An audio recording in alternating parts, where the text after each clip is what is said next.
Hello, everyone. This is Andres Restart. I should be joined. Yes, he's here. Brandon, my good friend. And tonight we're talking about Nintendo as we typically do Tuesday night. Here we are. It's been a hectic period of time for me. It continues to be so. These will be very trying times for Andres Restarts, but I assure you, I will continue to be doing what I can with the channel. Yeah, I got a lot going on. But there's also a lot going on with Nintendo. So we're going to be discussing that. There's certainly been a fair bit of news that has popped up today in regards to Nintendo's plans with Switch 1. We have updates on Nintendo's voucher program and gold points program. Basically, both are being phased out, and so we'll speak more on that in a bit and give our thoughts on that. I will touch on. The spin I basically had this morning was I think these are signs that the Switch 2 generation is coming sooner than later. It's extra evidence to support the theories. We'll also be going back to a little bit of discussion on when the Switch 2 is coming out. My theory has been May 15th, and we'll talk a little bit about how there have been some things in conjunction with what we just talked, what I just mentioned with the vouchers and the gold points that seem to be supporting this idea, or at least like a window of time that May 15th falls into.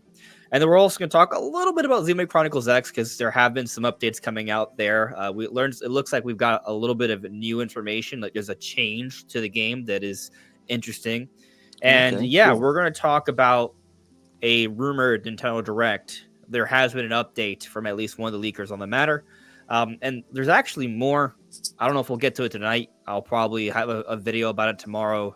But there's some more rumor stuff, and I guess I could even dive into the rumor stuff we talked about this weekend. Well, actually, there's the Metroid Prime 4 to Metroid Prime 5 stuff. There is the 3D Mario rumor that I sort of touched on and expanded a bit this weekend. So really, there's a lot. The more and more I think about it, how much will we get to tonight? We will see. We're gonna go for 90-ish minutes to 2 hours. Brian, I know you gotta check out. So if you gotta step out, just let me know, and then I'll wrap up on my own. But I'm good for about 2 hours. We got a lot to discuss tonight, so that's what we're gonna do. We're gonna talk about it. But before doing so, I would like to check in with the chat. Cool. I see that Adam Rohn has been a member for 22 months. That is awesome. Thank you for being a member all this time. Now, Nature and Music, Wyatt hasn't tried Xenoblade yet. Are you going to try with Xenoblade Chronicles X? Also, Connor, Granddaddy Otaku, thank you for letting me know that everything sounds good. I appreciate that. If there are any issues, guys, please let me know. Scrolling through here, that the retrospective guy. What did Pioro tweet? Did Pioro tweet something? Did Pioro tweet something just now? That would be crazy. Breaking news? Question mark. No, I don't think so. No.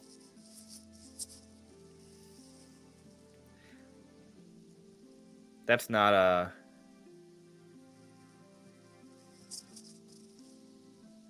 Yeah, there's no tweets from Pioro, but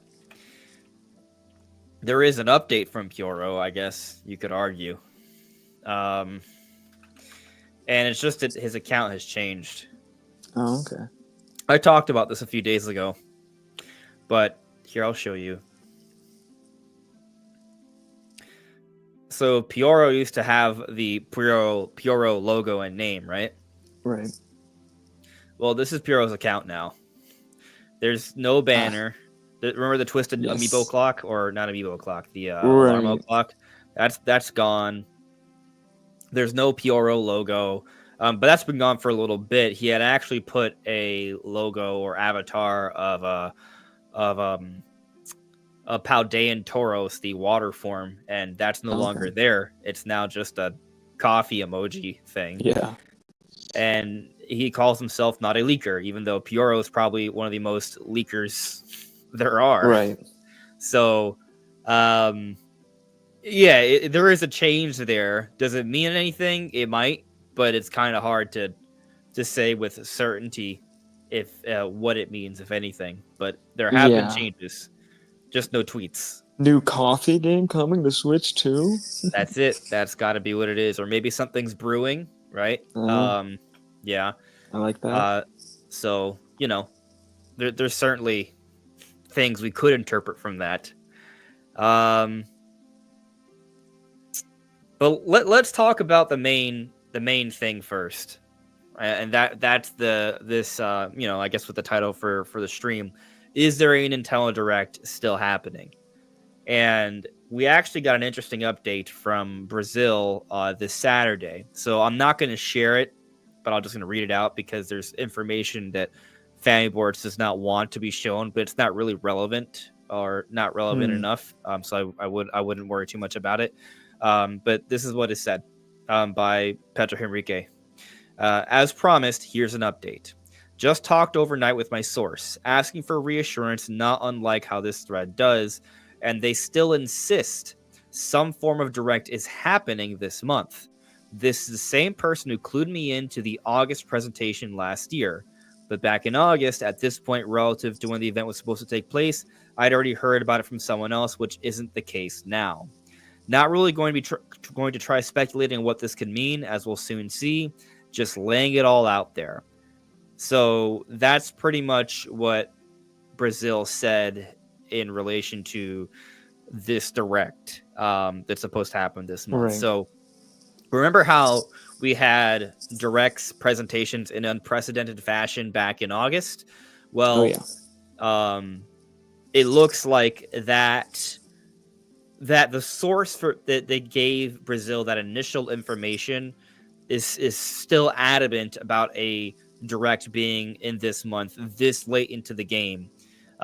So that's good. Now, as Brazil also notes, though, he hasn't heard from other sources about a Direct this month yet.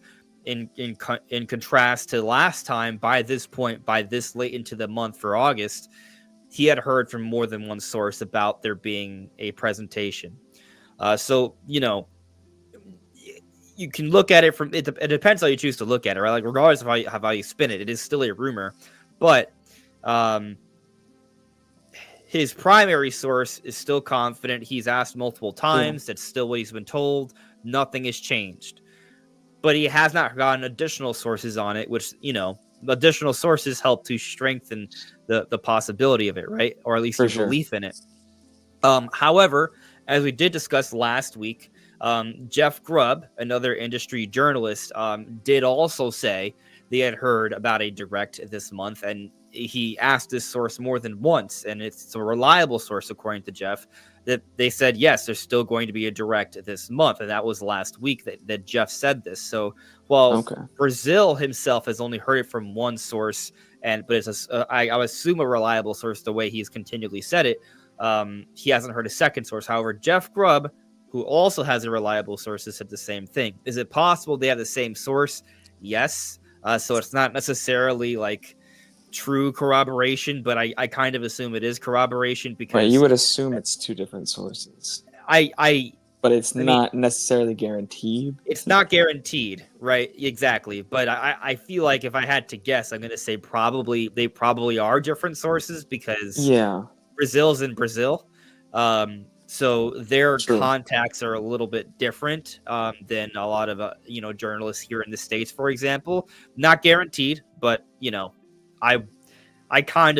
I'm strongly leaning towards it. It's probably two supposed reliable sources that are sharing about a Direct in February.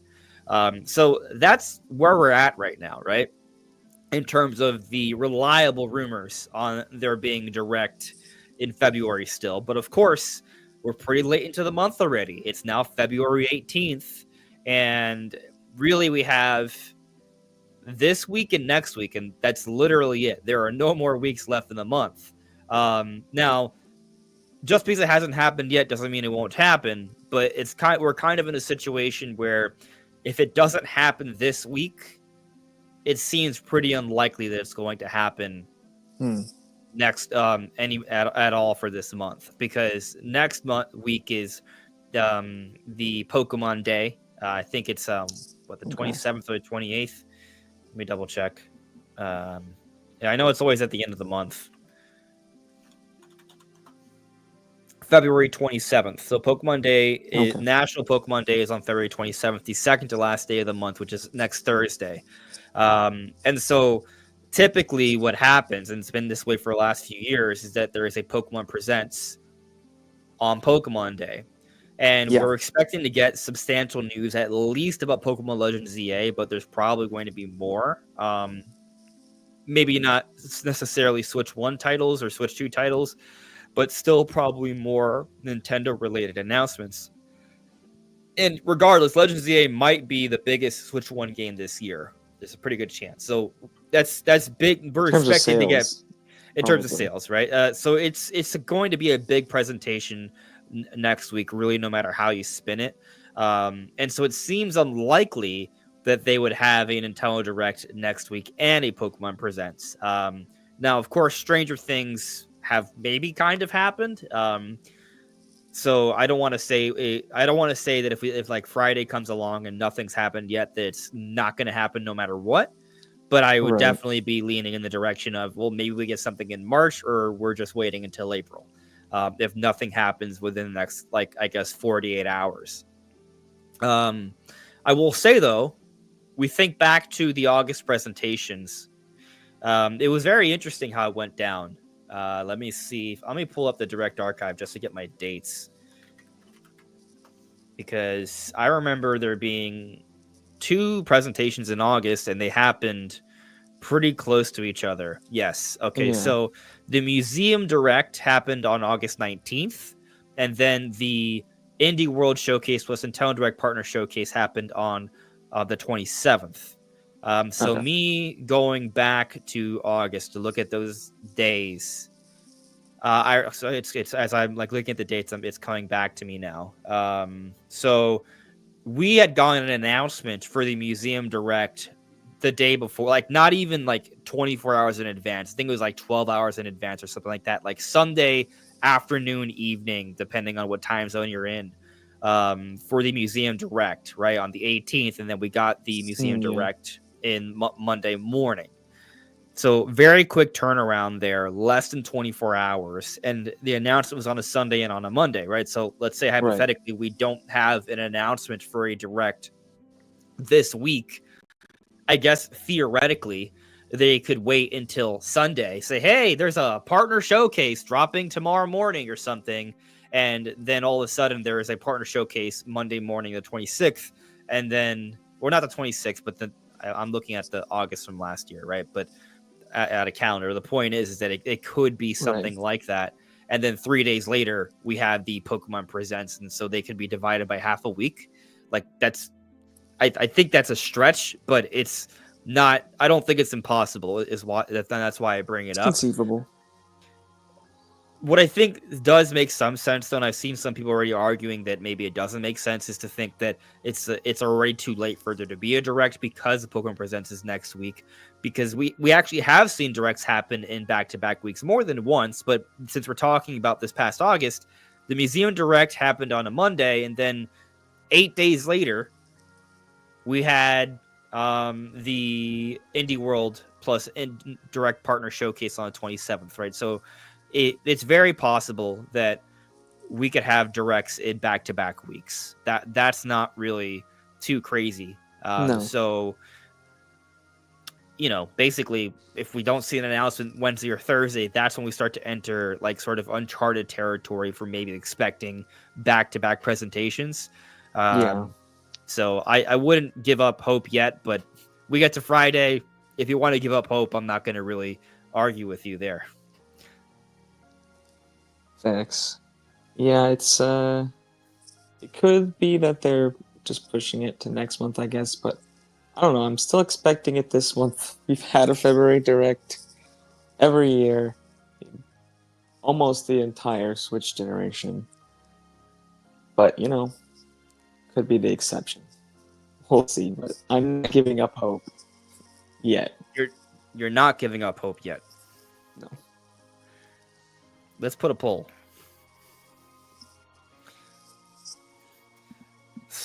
Do you still have hope in a Switch 1 Direct this month? No, the Pokemon Presents does not count. It's something else.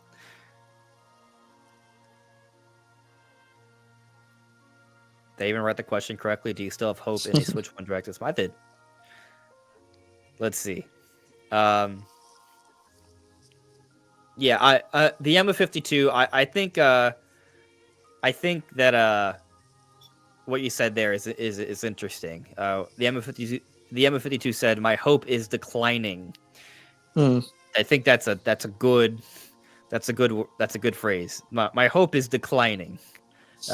But I mean, it's one of those things where, like, I think what always made sense was a Direct last week or maybe this week, right? So, it's not over until it's over.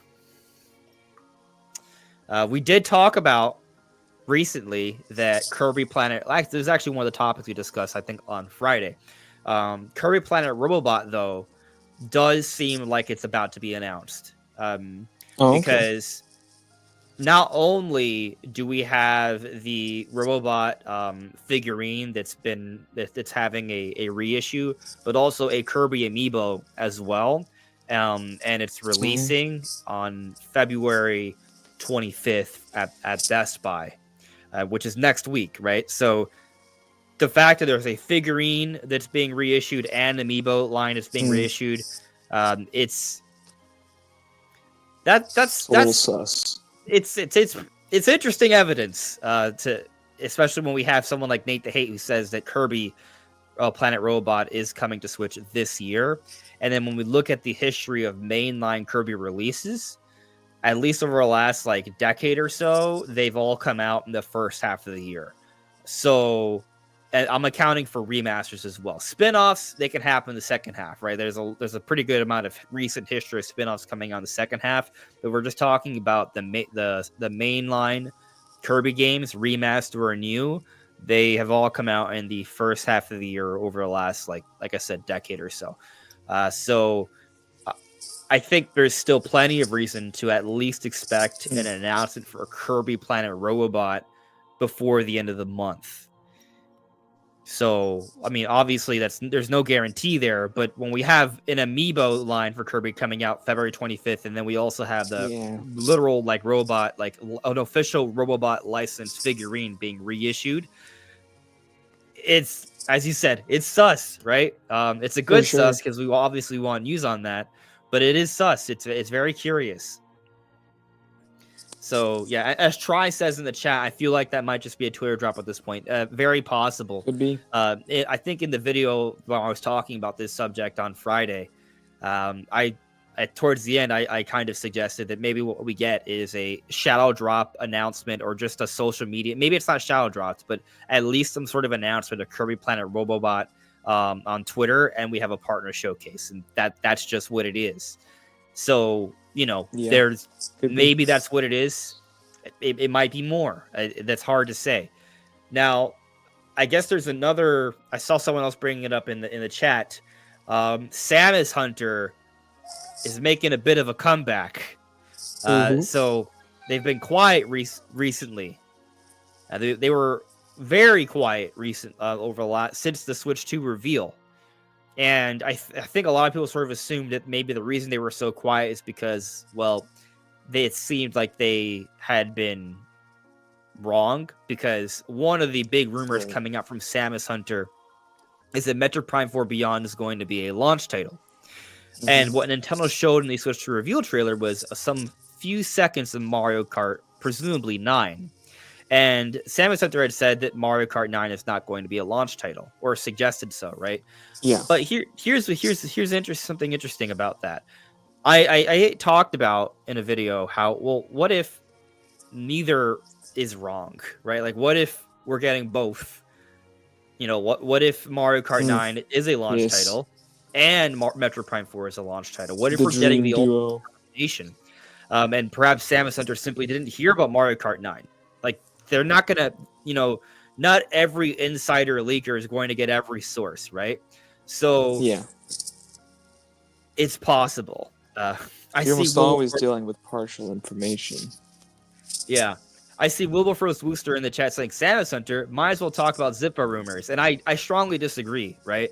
Now, Yeah. I do think we should take Samus Hunter with a grain of salt, but the fact of the matter is there were 3 things and only 3 things that happened in a row last year. So it wasn't like they said like 20 things and only 1 or 2 came right. They said 3 things in a row that all came true, right? So Nintendo Prime with the hate train. Thank you.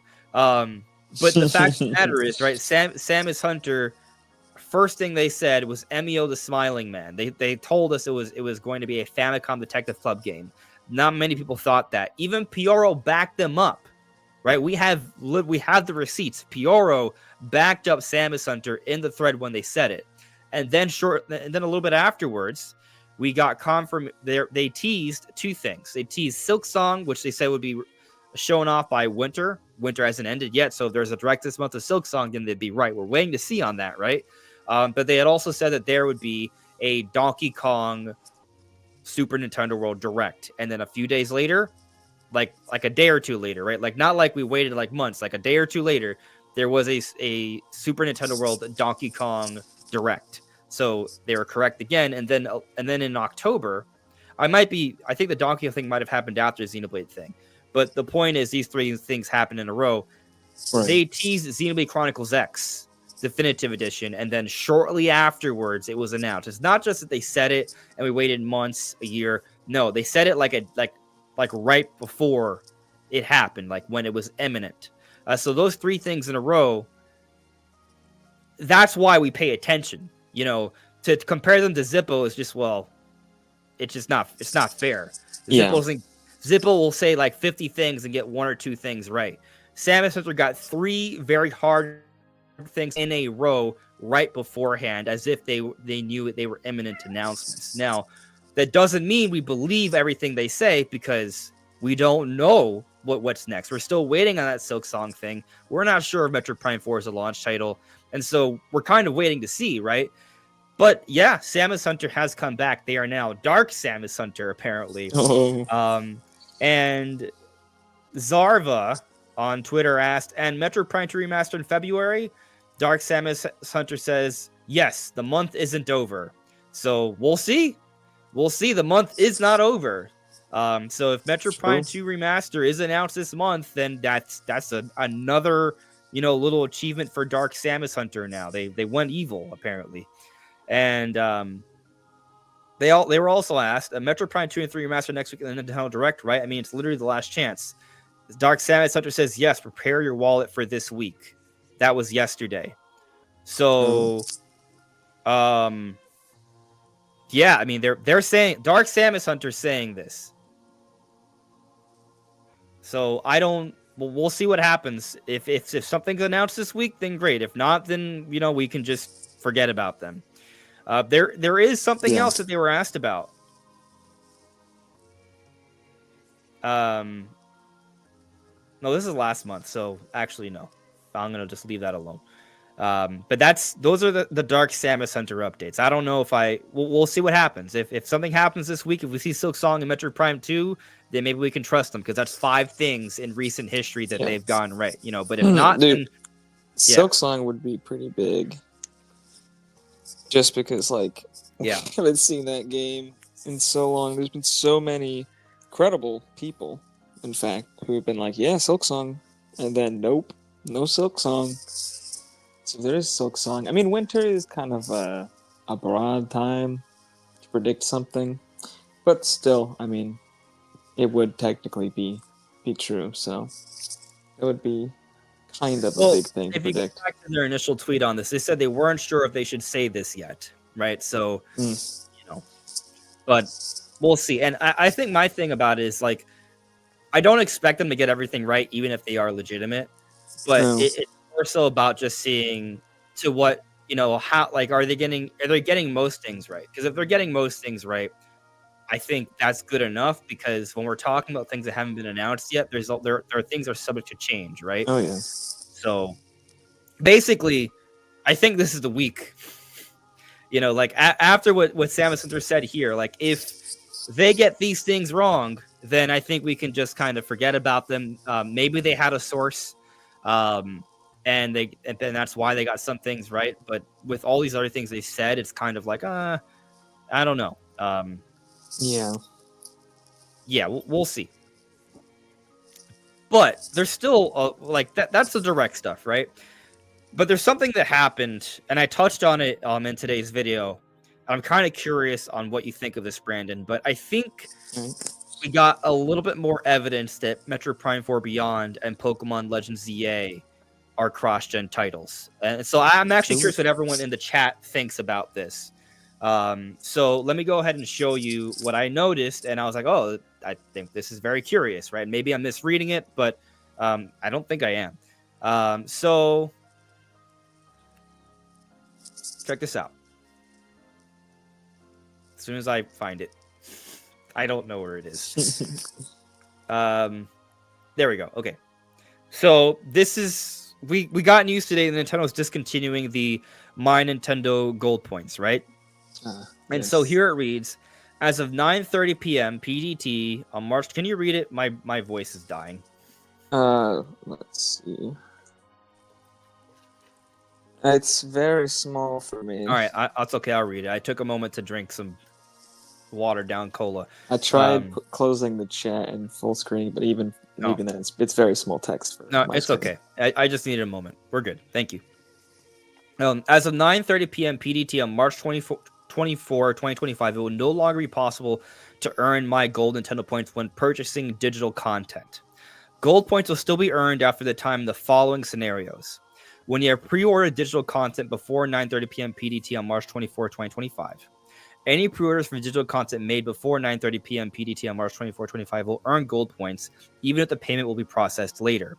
Gold points for these pre-orders will be awarded by the day after the payment is processed. So from this, basically, what I just understand is, hey, if you ordered digital content before March 24, 2025, you can get the gold points. If not, then no. That's through the eShop. Here it also says when you purchase a physical version of a game released on or before March 24, 2025. Physical versions of games that were released on or before March 24, 2025 are still eligible to earn gold points, even if the game is purchased after March 24, 2025. Saying that repeatedly is really throwing me. Note that gold points can only be earned for physical games within 1 year of the game's original release date, and physical versions of the games released after March 24, 2025 will not qualify for gold points. Okay, so only games released between March 23rd, 2024 and March 24th of 2025 will be eligible. Can you say that again? So games between March 24th of 2024 and March 24th of 2025. Because it ends on... So it's all games released before March 2024, but every game has to be within a year of when it's released. So it's a year before March 2024. Yeah, so I think what that means is, like, so let's say you bought Super Mario Odyssey. You can't get gold points for that game anymore because it came out in 2017. Yeah. But if you buy Xenoblade Chronicles X Definitive Edition, which comes out March 20th, 2025, so 4 days before this date, you can still get gold points for that game until March 24th, 2026. Yeah. Or if you purchase Echoes of Wisdom. March 20th, 2026. So since it came out. Yeah. And it shortens as it goes on. So like over time, so Echoes of Wisdom, you have less months. Yeah. And by March 20th, or I guess there will be other indie releases probably or something. But I don't know what games qualify for gold points. Is it just Nintendo games or just any game? I think it's any game. Okay, then there will be some releases, but after Xenoblade Chronicles X, But for the most No, part, yeah, I'm pretty sure it's any game. Yeah, by March 20th, 2026, there will be no Nintendo games at least that qualify for gold points. I think it's any game, but yeah. So, but did you notice? Did you notice what the thing that I think supports the idea of Prime 4 and Legends of ZA being cross-gen? No, I'm gonna be honest, I All did right, not. let me explain. Here at the end it says, and physical versions of games released after March 24, 2025 will not qualify for gold points. Metroid Prime 4 Beyond and Pokemon Legends ZA are almost absolutely certainly coming out March 24, 2025. In other words, we have two huge Switch 1 games that will not be eligible for gold points. Interesting. Seems kind of odd. Wouldn't you agree? Yes, but it becomes if go on. Nintendo has a direct this week, they'll be announcing a lot more games like that too. There'll just be a whole slew of them. It won't Depends on just when they're be coming out. ZA and Metroid Prime 4. Well, I assume most of them will be coming out after March 24th. I'd have to assume if they're getting announced this week. I don't know. I mean, not necessarily. Like, it could be a lot of shadow drops, you know. I think the answer is yes, that there will inevitably be games that come out after March 2024 in a direct. I agree, but I don't know how many, and I don't know, like, it could be some third party ones, right? But like first party stuff, I'm not sure we see anything after March 24th. Because it might not even be a first party direct. It might be a partner showcase. Fair. And if they shadow drop like a game, like, then, you know, it might be nothing. So I guess the point I'm getting at, though, is that I feel like there's going to be a new system for saving on Switch 2. And Pokemon Legends ZA and Prime 4 are going to come out later, right? Yeah. After March 24, 2025. And so they may be eligible for whatever this new system is that would be tailored for Switch 2. Right. Maybe it's still a system that's compatible with Switch 1 as well. That remains to be seen. But that was kind of my takeaway from that line there.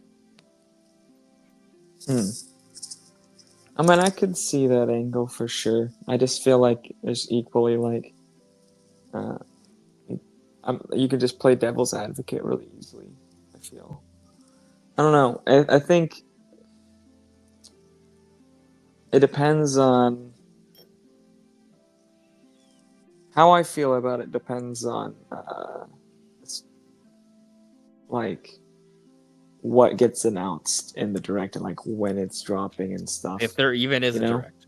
Even if there is a direct. Yeah, I Right. feel like the lack of information right now does kind of benefit your claim. And I feel like there could be information that comes out that makes it less viable pretty easily. Sure. I mean, as evidence presents itself, you know, I think we can change our opinions on what's going on, right? So yeah, but I mean, what do you make, moving beyond that part, right? Like, what do you make of just like them phasing out this gold point system? Let me add that it's not just the gold points, it's also this. This is another Nintendo support page.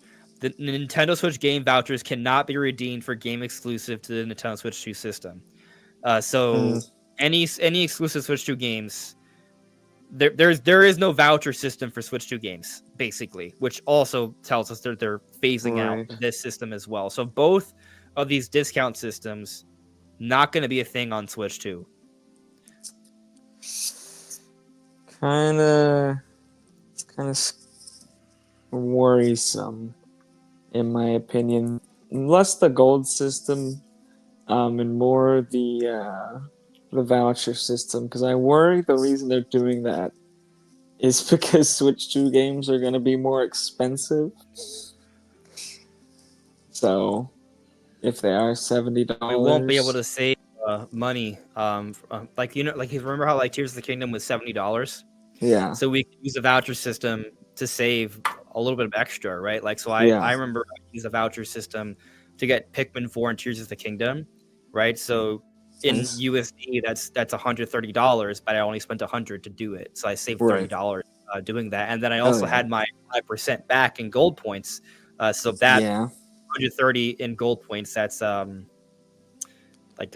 half of $13, It's right? like That would be $7. $6.50, Yeah, maybe slightly less because it's not exactly 130, right? But then that's a little discount, right? It kind of at least sort of balances out taxes. Now you use it for yeah. future purchases, but it still makes a difference. So Builds up over time. yeah, like those are savings, and it's definitely things that make a difference, especially if you buy a lot of Switch games. So I want to see those things in the future, but as Nate here is talking about, we're not going to care when they show off the Switch 2, and I think it is worth noting that like the voucher program wasn't always a thing Yeah, on Switch 1. That was something that was added later on. The gold points program I feel like has been available. Maybe I don't. I think the gold it's been points, available since the the Switch Online yeah, because plan has been that wasn't part of the there the benefits. entire time. Yeah, this is another thing. The gold points program, if I'm not mistaken, is part of the Switch Online perks.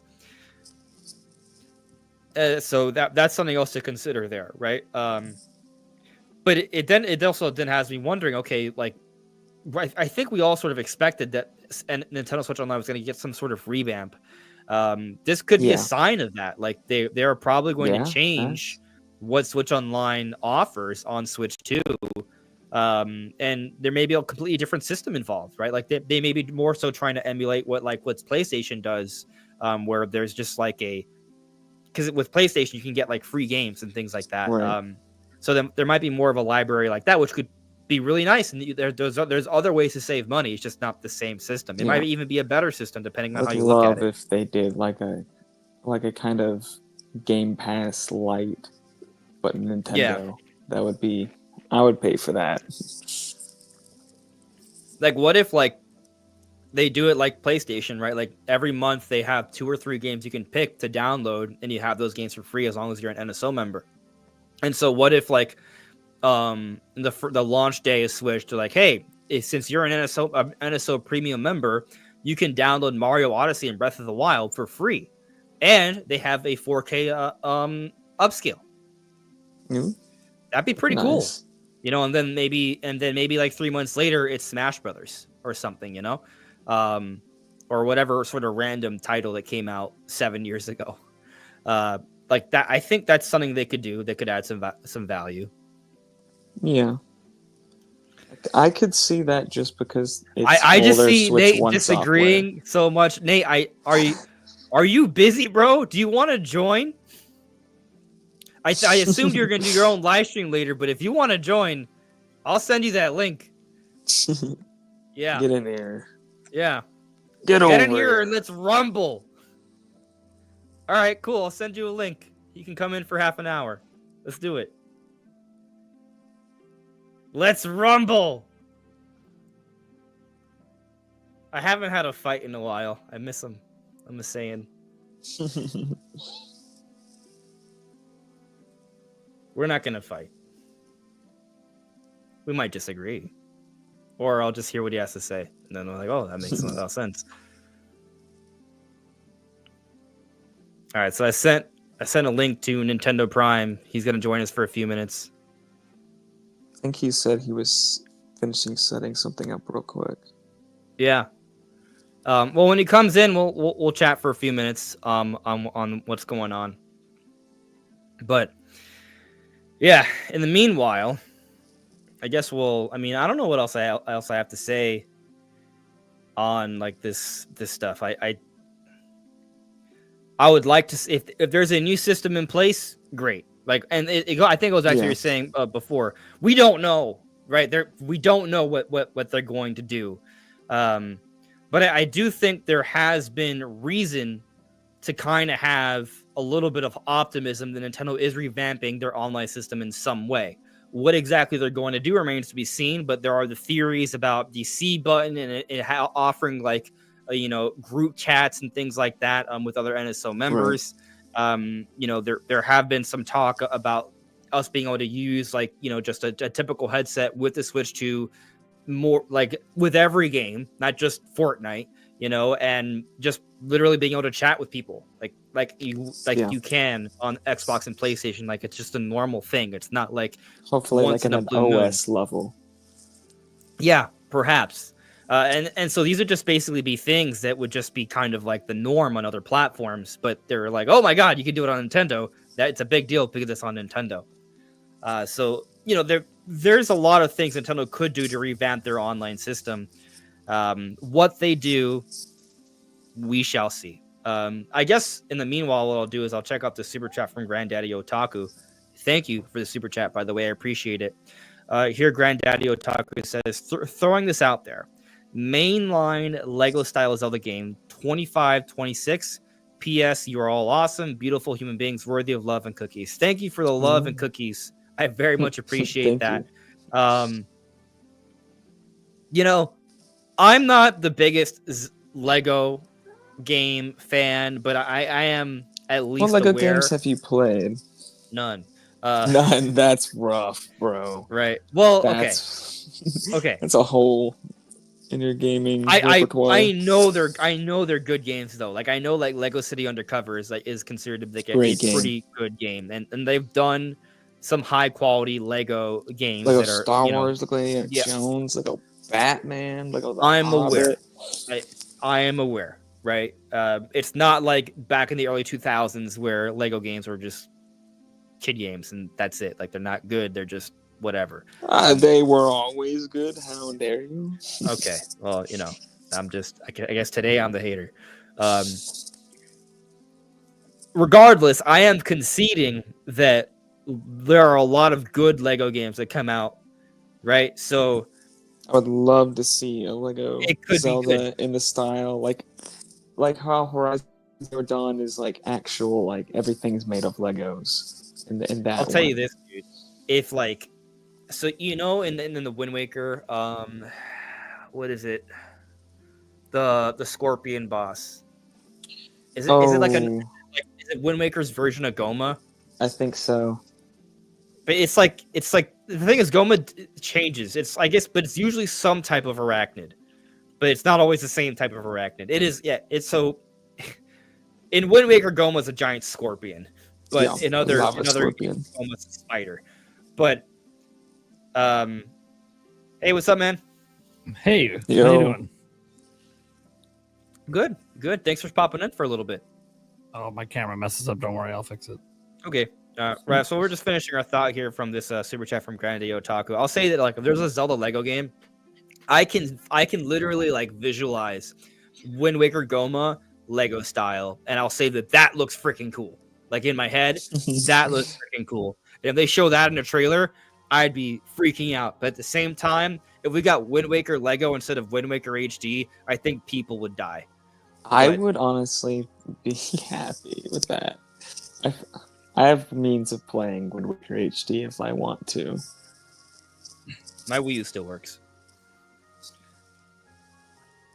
I think I actually played through Wind Waker and Twilight Princess HD like 2 years ago.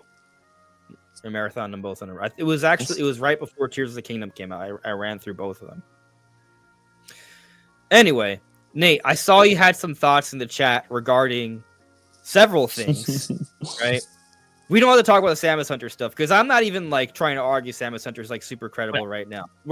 It's for me, it's just, hey, I'm bringing it up. We'll see what happens. Yeah, no. Right. You do you as Samus Hunter. We've already gone our rounds behind the scenes. We've been through that, right? But the thing is, I don't even disagree with you. I'm just saying, hey, they got some things right. They're worth talking about. That's literally it. In this case, though, right, you had some thoughts about the voucher program and the gold points being phased out, So let's have at it. I think it's pretty simple. These programs never existed before Switch. Switch is a platform where Nintendo was coming off their worst generation ever. They had to do everything they could to be as pro-consumer as possible. They are now the market leader and projected to sell 19 to 24 million Switch 2s in their first 12 months. They don't got to be pro-consumer anymore. They have inflation to worry about. They have tariffs to worry about. Things that weren't a problem 8 years ago. So Nintendo now is dealing with a situation where things are costing more money to do. Games are getting more expensive to make, which is something Furukawa admitted last year in one of their financial briefings. He said it is just a fact. Games are getting more expensive. They've expanded their team by over 2,000 employees. And now they're the market leader. Like, this feels like a market leader decision. We don't need to offer this anymore because we don't have to convince consumers to buy our products anymore. No, I think it's an interesting point. I will at least say that there is definitely a history of companies that are really successful not trying as hard to be pro-consumer the next generation. Like, that is a consistent trend, right? Which usually goes very poorly for them. That is also true. But why does it go poorly? They overprice and underdeliver. Do we think Nintendo's about to overprice and underdeliver? I don't think it will be that bad. Like, I don't see not having game vouchers and gold points being like some breaking thing that's like, oh no. I don't think even it's having games being like $70. I think I agree. If they keep consistent with their quality, they come out with great games, and the Switch comes in at a reasonable enough price, and it's powerful enough, and the games are good. I think it will sell great. So yeah. I also think that it's something like 50% of sales are physical versus digital. For physical, it didn't really matter. Yeah, you could have got your 1% on some Nintendo games, but that was Nintendo trying to encourage people to go more digital. It was naturally happening anyways. And yeah, Nintendo makes more money off digital. Like, the big reason to keep the program around is to make people buy digitally. But in the end, I just kind of feel like Nintendo's in this situation where they don't have to offer this anymore. This is the company that doesn't lower the price of their games for like 5, 6, 7, 8 years. So this is also a company that loves to maximize their profits. They had to offer something to entice consumers when they weren't so sure Switch was going to be the success it became. Now that it is, and now that they feel like it kind of feels like they're playing it safe, right? They're going with the Switch 2. They're going with an iterative platform. There's a lot of hype around it. As long as they bring the goods, I think Nintendo's fairly confident they don't need programs like this anymore. And again, they never had these programs before Switch. And we got to remember, what generation did Switch come after? Their worst ever, where they actually went in the red for 2 years. I would argue they had some better programs. Player's Choice or whatever, right? The Nintendo Select titles. Yeah. But all of those were end of generation things. They could still do that this year. End of generation, trying to sell $20 games, doesn't have anything to do with the majority of the gen. Their money's already been made, So I'm curious on your take on this, right? I see what you're saying. I don't know if that's why they're doing this, right? I mean, obviously they're approaching the end of Switch 1, so they're taking the opportunity to start phasing these things out now. But I think it could also be a sign that they have a different system in place for Switch Online. These are Switch Online benefits we're talking about here, right? Sure. And that's another sort of thing to talk about. Like, it's not so much about selling Switches when it comes to these perks; it's about selling Switch Online. And so they want to continue to grow that install base. And there's been a lot of conversation on, is Switch Online even valuable enough, right? Especially with expansion pack. I think they're going to revamp Switch Online, and they might have different things that are more interesting than the vouchers and the gold points for the Switch 2 version of whatever NSO ends up being. Well, let me ask the chat. Are any of you guys NSO members because of gold points and vouchers? Is it even a selling point, or is it just a perk that very few people even use? I found out today a lot of people that were NSO members, and this is a small sample size, they don't even know about this stuff, or they didn't even use their gold points. Or the vouchers. They were confused about the vouchers. They thought Nintendo was charging $100 to buy one game instead of two. Like a lot of confusion around, and they're not even getting rid of the vouchers. They're going to stick around for Switch 1, but yeah, why would they go away? Nintendo is going to start discounting their games eventually in the next year or two, and if people are still buying vouchers, they might actually pay more for games than if they just wait for a sale. Yeah, looking at the chat, seems to be kind of like 50-50. Yeah, so I'm looking at the chat. I see, people are saying they use gold points. I'm saying, if they got rid of it, would you not be subscribed to NSO? Like, is it the reason you are subscribed to NSO? Because if it's not the reason, you're going to stay subscribed even if they get rid of it, because that wasn't why you subscribed. And if it is the reason, then okay, it's a bigger deal. I haven't seen anyone say today they're canceling their NSO subscription because gold points are going away. No, I wouldn't. I'm not going to cancel my subscription, but I will also say that for me, like thinking about the pricing of things, that 5% makes a difference. Sure, but it's $20 a year for NSO. Is this really why people were subscribing to NSO? It is a nice perk, and I'm not here to argue that this is an anti-consumer. It is extremely anti-consumer. They are taking a benefit that we were paying the privilege to have and taking it away from us, especially heading into Switch 2. And they're doing it right before pre-orders begin for Switch 2. It's very obviously timed. But by the way, I think Nintendo, it obviously has more going on with NSO. I think they're doing new things for Switch 2. I just don't think those things involve game discounts. I think they're going to do things like offer local chat, maybe even video capabilities. And they're going to argue, hey, this stuff costs us more money to do, so we don't need to do game discounts. We're offering you even more premium features you want to use every day. So let me run something by you, right? Like on the other platforms, with their online service, you can get access to a library of free games, certain select titles. Sure. Like that's one way to kind of save, right? It's a different way. I don't think Nintendo's doing that. You don't think so? No.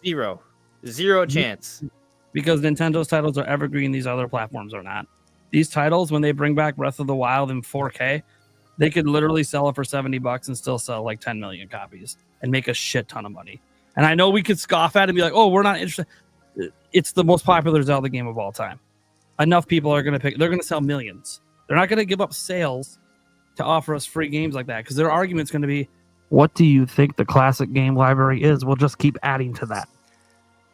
I think it's more so about leveraging their catalog to increase the value of whatever new premium service they have for Switch Online. Because if you have that consistent money coming in from your Switch Online user base, that's arguably more valuable than whatever sales they may get from a game release or two, when they can just choose another game to put out there. Maybe it isn't Breath of the Wild 4K remaster, but there's a whole bunch of other options.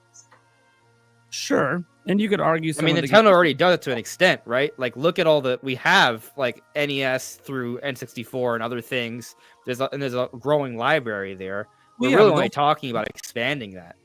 Sure, but you're talking about like Switch games.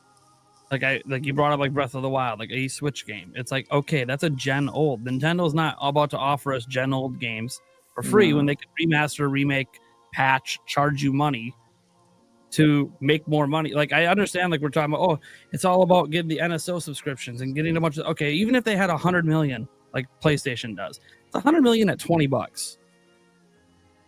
They make more off that person buying a $70 game per year than they do off that $20.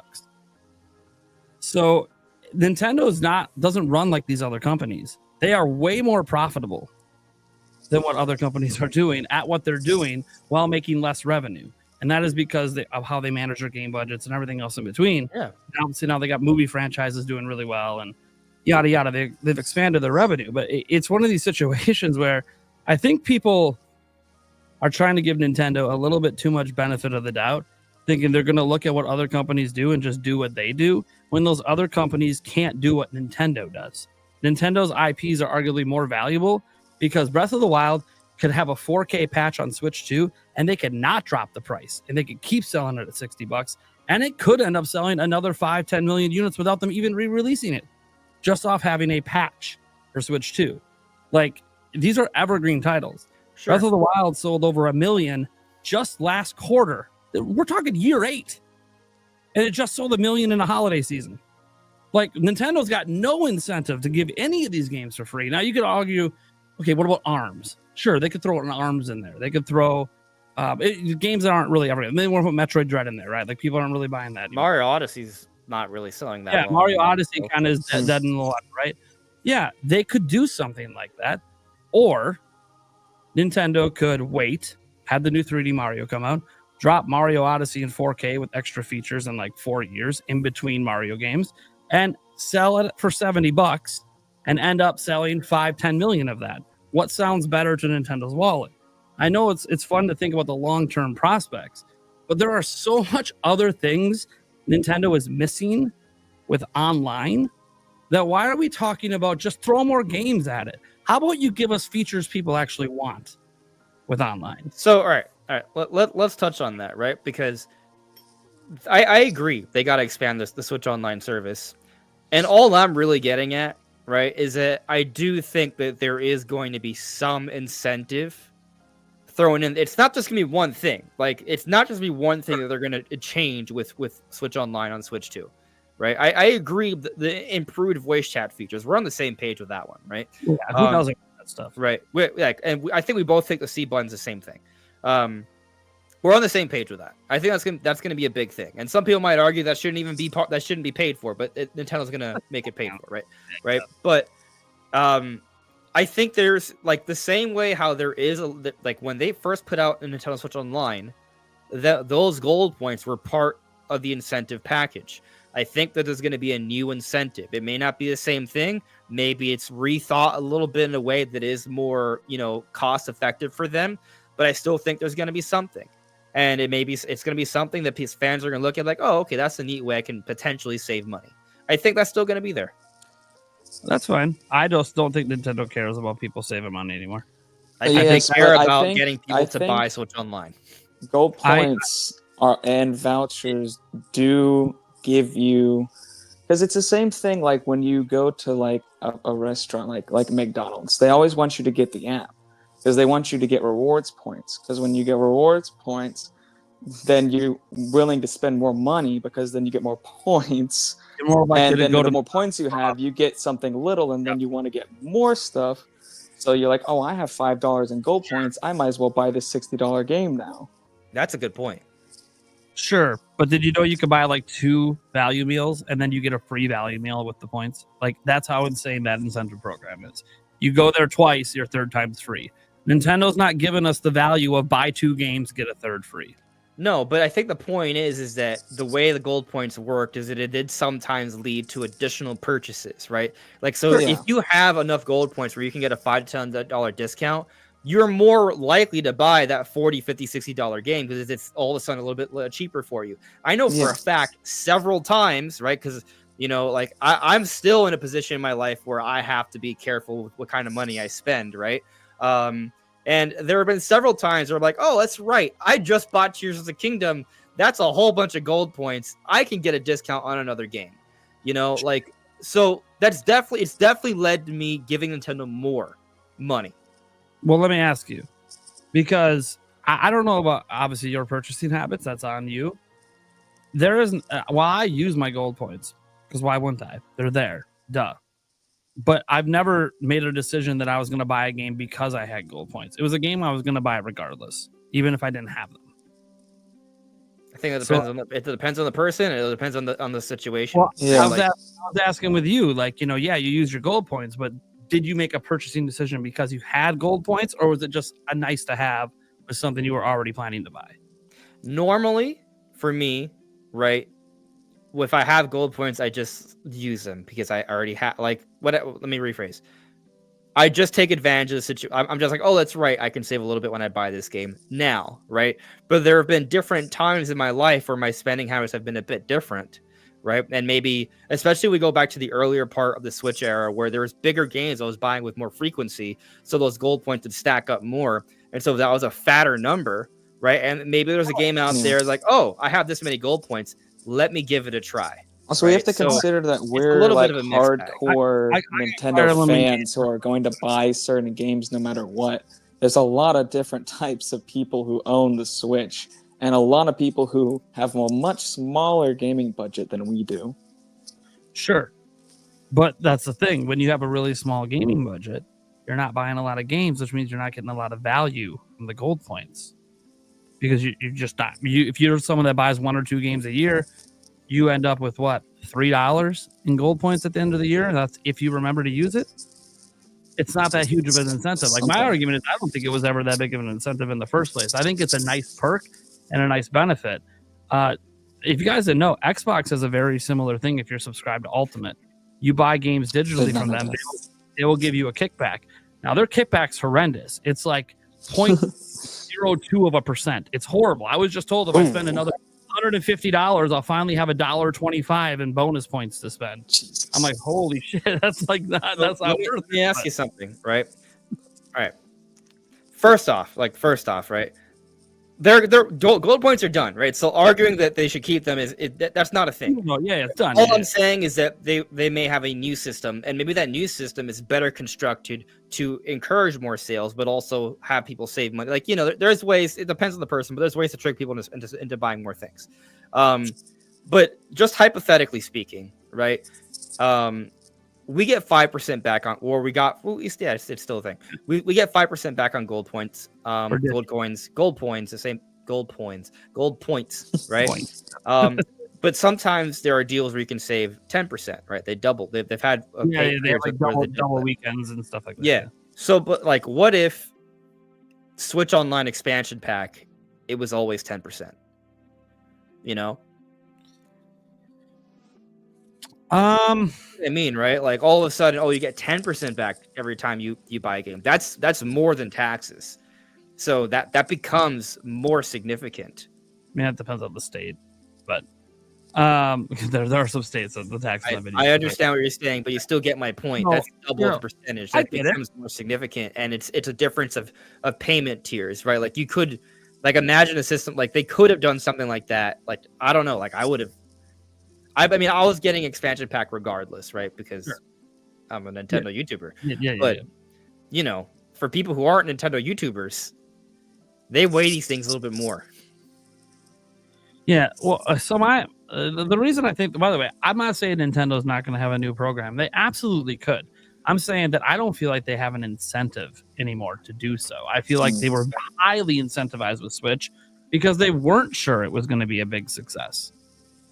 They're not worried about that anymore. They are pretty confident they're going to sell 100 million plus Switch 2s and another billion video games. They're not worrying about incentivization anymore. I think we sometimes forget Nintendo's a for-profit company. They're not out here trying to make friends with consumers. They're out here to take our money. And I understand that this program can encourage people to spend more money. That's a hypothetical that we think, there's people in the chat that said, well, I wouldn't have bought this if I didn't have the gold points. Or I wouldn't have did this if I didn't have. Okay, but you got to consider the other side of the coin. Those gold points were basically money taken off a purchase you already made. Now Nintendo would get to keep that money instead. So you have to look at it from a different perspective, because let's say you had $10 in gold points and you went to spend it on an indie game, Nintendo only gets 30% of that purchase you made, whereas they could have 100% of those gold points that you did instead and just keep the money. So there's a lot of like market play here. What I'm basically saying is that I think we need to remember that Nintendo isn't any less greedy than all these other companies, and we need to stop pretending otherwise just because they had a friendly system in place coming off their worst generation of all time. I think there's merit in what you're saying, right? Yeah. But I also still think there may be an incentive program, and I think we shouldn't really judge it until we see what it is. I also do agree with you. They are a business, and they're trying to make money. However, in order to make money and be a good business, you want a good, happy consumer base. And there are, you can do things to piss off your consumer base, right? You gotta, there's a balance, right? Like you can't just give away free stuff, but you still want them to believe in the brand, right? I don't think anyone's not going to believe in the brand because of this program. They haven't had this program for 30 plus years in gaming. I don't think they're losing any customers over this. And hey, look, but what I'm not saying that they lose consumers over to getting rid of this program, right? But you still want to do something moving forward is all I'm saying. whatever that is, and maybe it's not even immediately because, like I mentioned earlier, the voucher program wasn't there immediately. No, Even it the gold points program wasn't available immediately because Switch Online wasn't ready yet. Yeah. By the way, Yeah. Switch Online needs to be ready day one for Switch 2. If Oh, it's not, that's a massive misstep. No, We've waited so long for this console. There's zero excuses. You know, Zero. that's the first thing they confirmed was forward compatible like 3 years ago.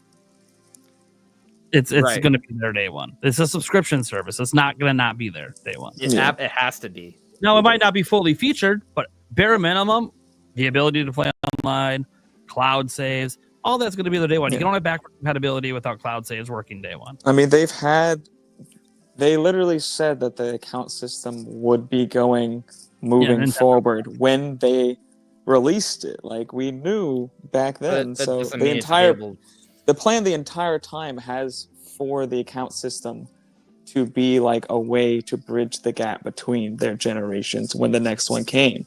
That was like a big reason why they changed it. They said so themselves. Like, it's not. Yeah. You know, something that is consumer friendly is that the Switch 2 is going to be backwards compatible both physically and digitally, which a lot of people didn't necessarily think was guaranteed, especially digitally. Like, being able to, like, literally all my digital downloads, or, okay, probably not all. Well, it depends on what.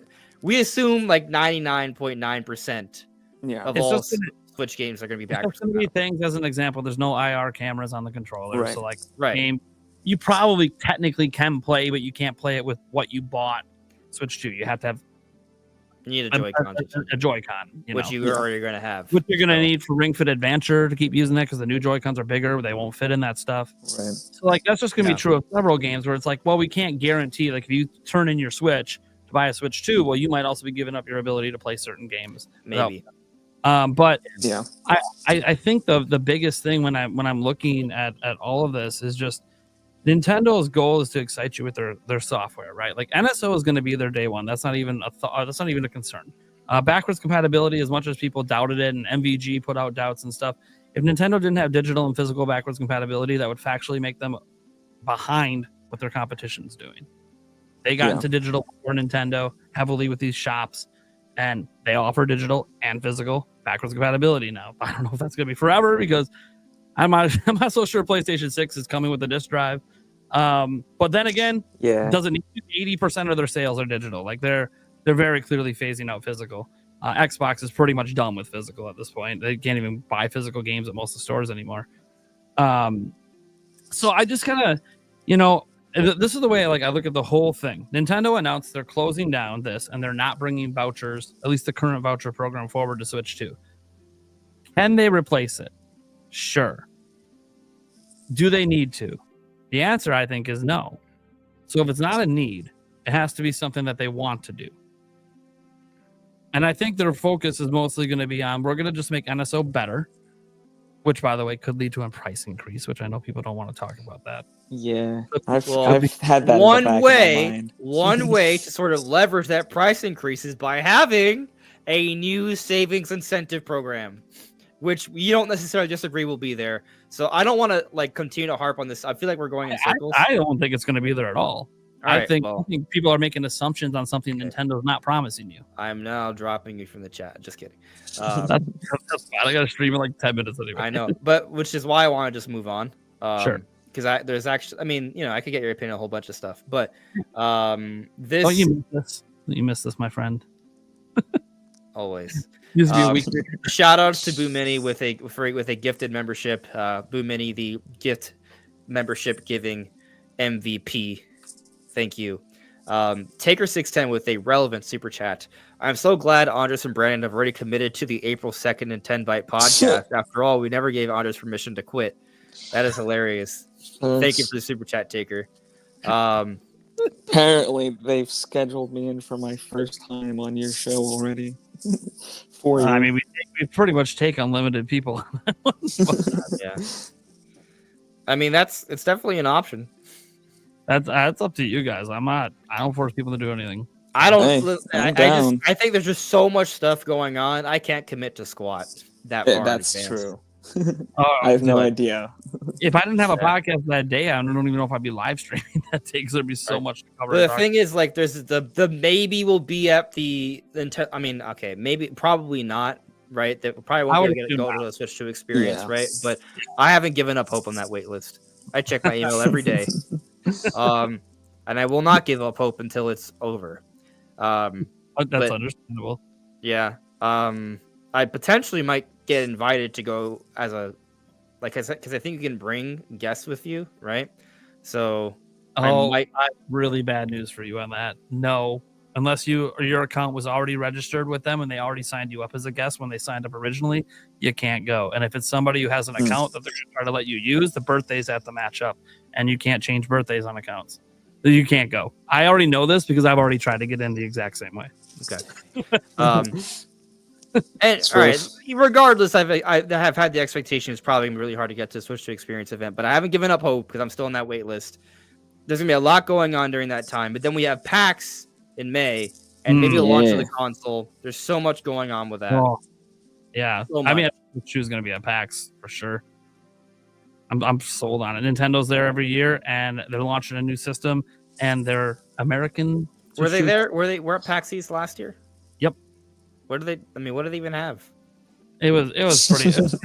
We went and had that lame booth where it was like, old games, Pokemon cards and Mario Kart. Yeah, it was basically the same thing, except I think they had Mario Wonder there, which who really cares at that point? But right, because we already I already had 100% of the game by that point. I think Princess Peach Showtime. I think they had a demo of that. Oh yeah, extremely exciting. That makes sense. Yeah, but whatever. Right. They have Switch 2 this time, and it's a little bit. Yeah. On the note of extremely exciting things, I didn't mention this. Granddaddy Otaku with the super chat from this is like a follow up to the Lego question from earlier, or point from earlier. Okay, compromise. Lego Spirits Tracks remake. I would buy it. Why are we assuming if there's a Lego game that it's going to be a remake of literally any Zelda game and not its own thing? I don't know, man. Well, because it would definitely be its own thing. It might be its own thing, but I would definitely take a Lego Spirit Track remake because it's not like I'm in love with the style of the original Spirit Tracks visual style. So I like it, but I also have a bit of nostalgia for it.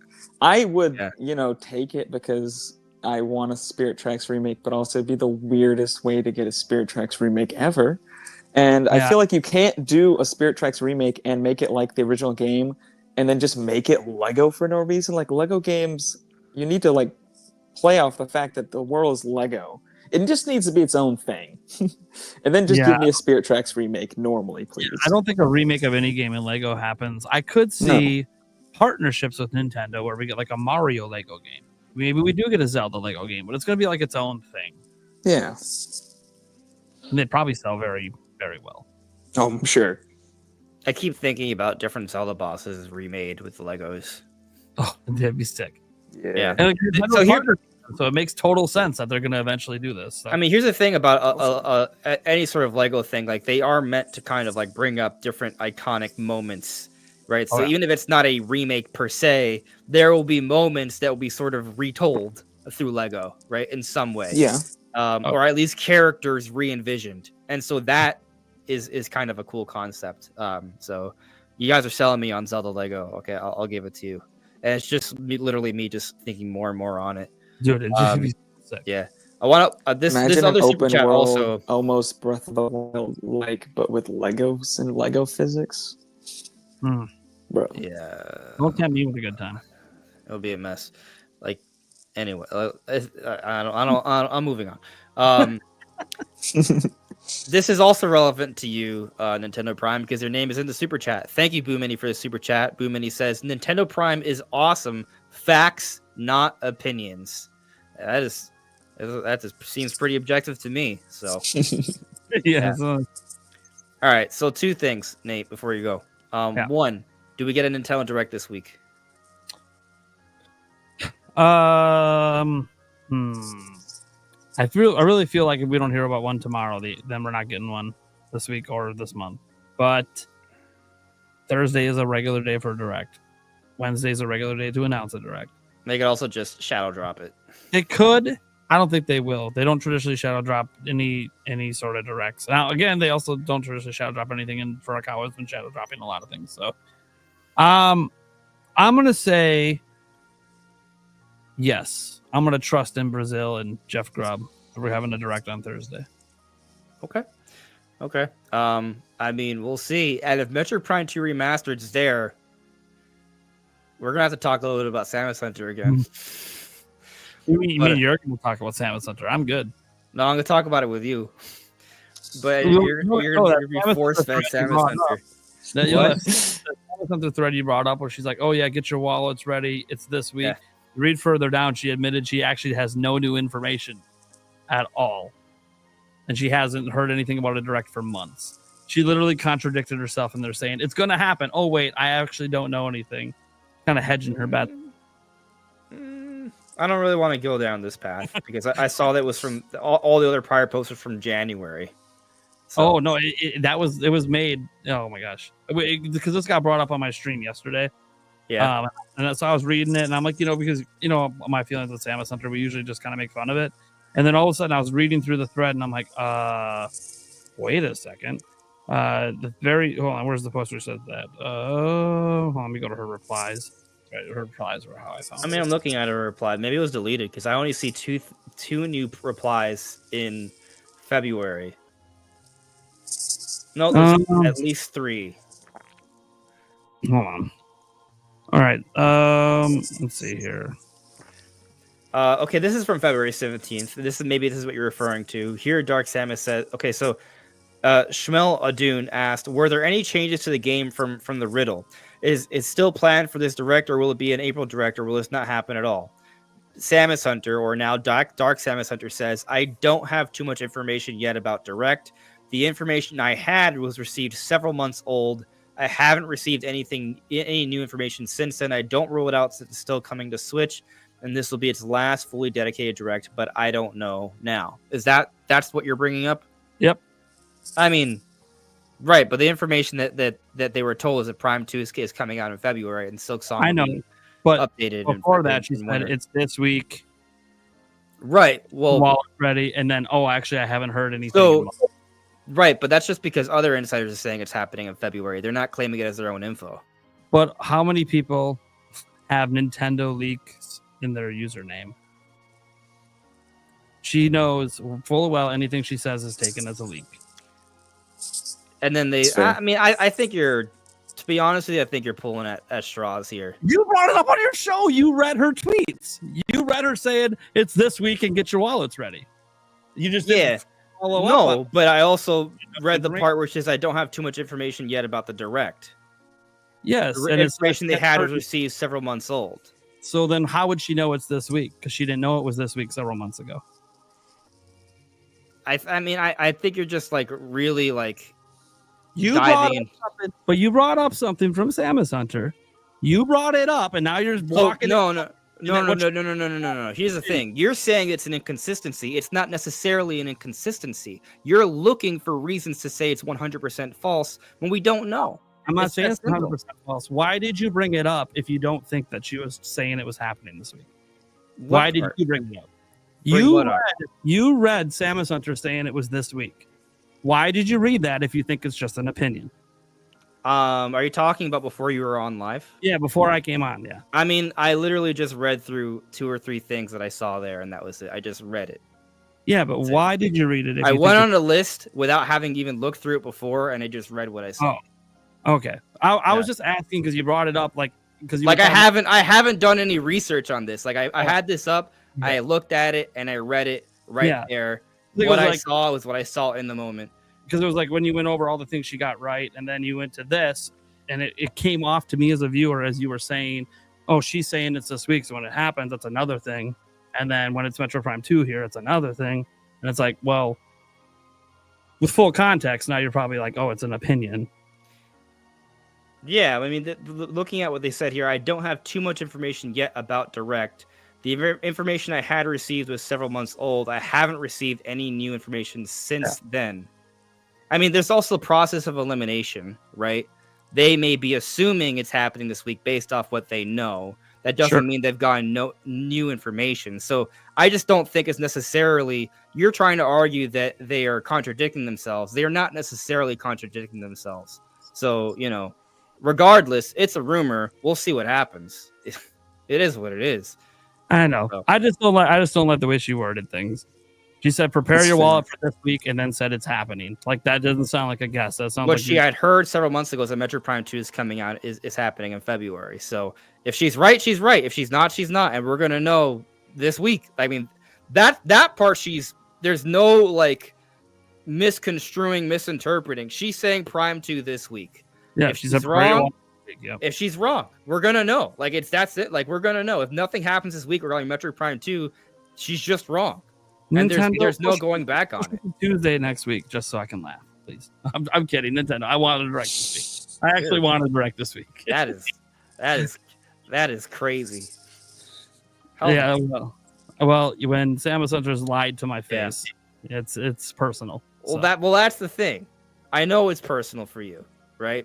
For me, it's just a rumor. We'll see. Yep. It's an interesting rumor. It's exciting because there's some history being right, but also it is hard to believe that Prime 4 is a launch title currently. So I'm definitely in the I'll see it when I believe it. I think it's easier to believe today than it was when she said it. Really? Yep. I don't agree because now it looks like Mario Kart's a launch title. They'll both be launch titles. How do you think they show off the mouse? It's the perfect game for it. Hey man, I made a whole video saying it's the ultimate combo, but that doesn't mean I 100% believe it's happening. Oh, I'm in on that all the way. Right. I think Prime 4 is a launch game all the way. I just want to, guys listening, I just want to point out this conversation started with Nate being on anti-Samus Hunter, me being pro-Samus Hunter, kinda, right? I feel like that's being misconstrued here. I'm just talking about it because it's an interesting rumor with some history being true. Doesn't mean I think it will be true. And now we've flipped by the end of this conversation where I'm like, hey, she said Prime 4 is a launch title. I don't know anymore. And Nate's like, oh, I don't know. You might be I think that part might be true.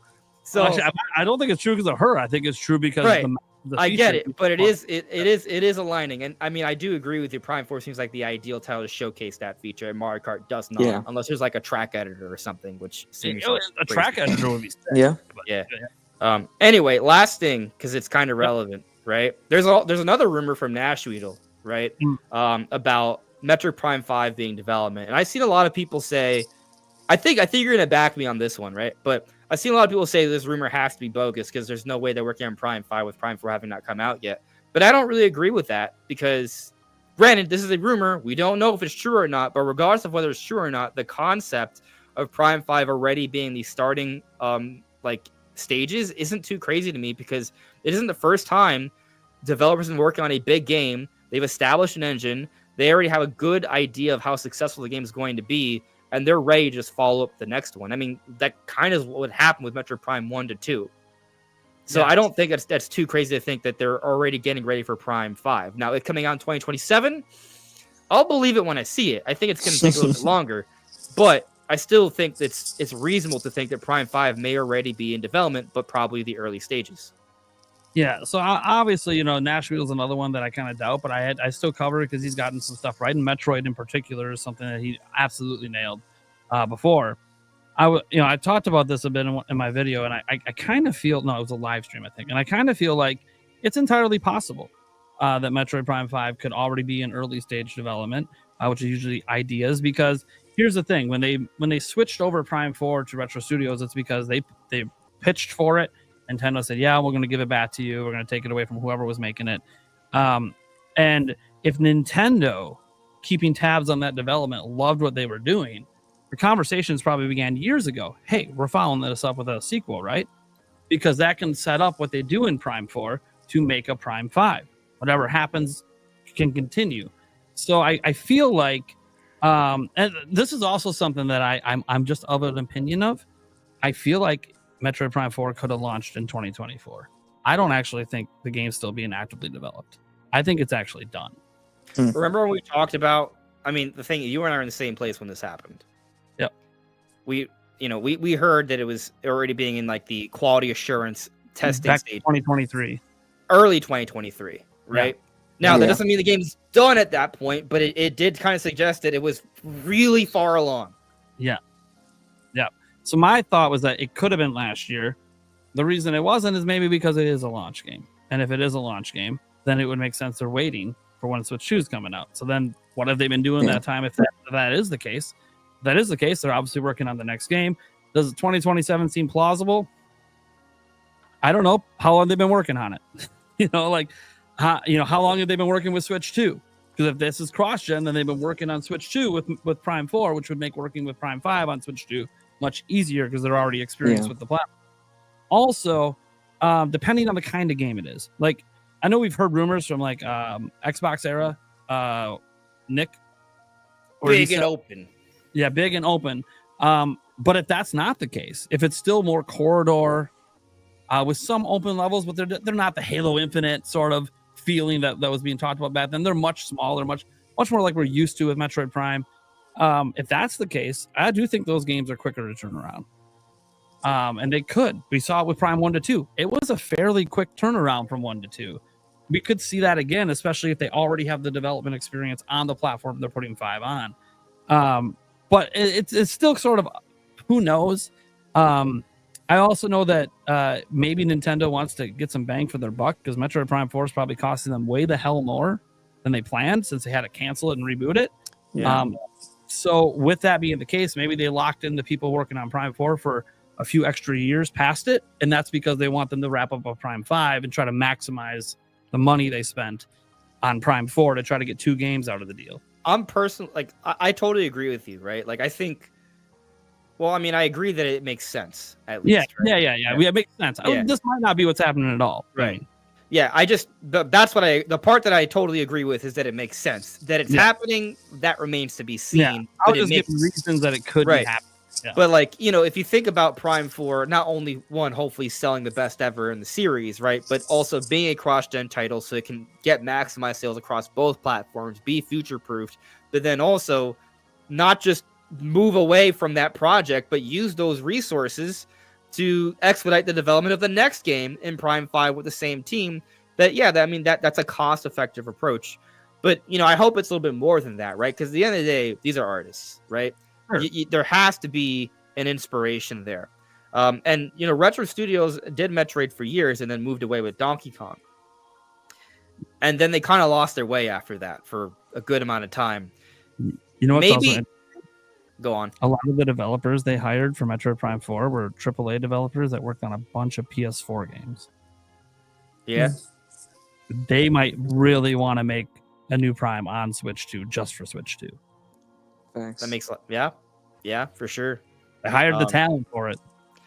I mean, the thing is, I think Prime 4 already looks insane for Switch 1. Like, it's like I always look at the uncompressed footage, right, which people don't see on YouTube, and it just blows you away with how good it looks. I'm so afraid that they're gonna come back and say that that was actually Switch 2 footage, and the Switch 1 one's like actually blurrier, and I'm like, oh no. Oh, well, that would be terrible. But also, that would be terrible. Yeah. With how good it looks, and then we look at the Mario Kart like footage for Switch 2, like obviously that's off-screen footage, right? Like we don't, and it's like the desert levels. The desert levels are always like the least visually impressive level. But my point is, you can look at both games and think that they're for the same hardware. Sure. I think you could think that because Prime 4 is like just the best looking Switch game probably. Yeah, it's insane. There was something I was gonna say. Of, I think I forgot. I'll give you another 5 minutes. I got 5 minutes to remember what I was gonna say. Man, I just don't remember it. It was about Metroid. The thing I was bringing it up, but then you brought up the whole point about how they have a lot of devs that were excited. Oh, this is what it is. Thank you. I got it. So like, I think it's about time the Retro Studio. We'll see how Prime 4 is, how good it is, but assuming it's a masterpiece, right? I think it's about time that Retro Studios just becomes a dedicated Metroid Prime developer.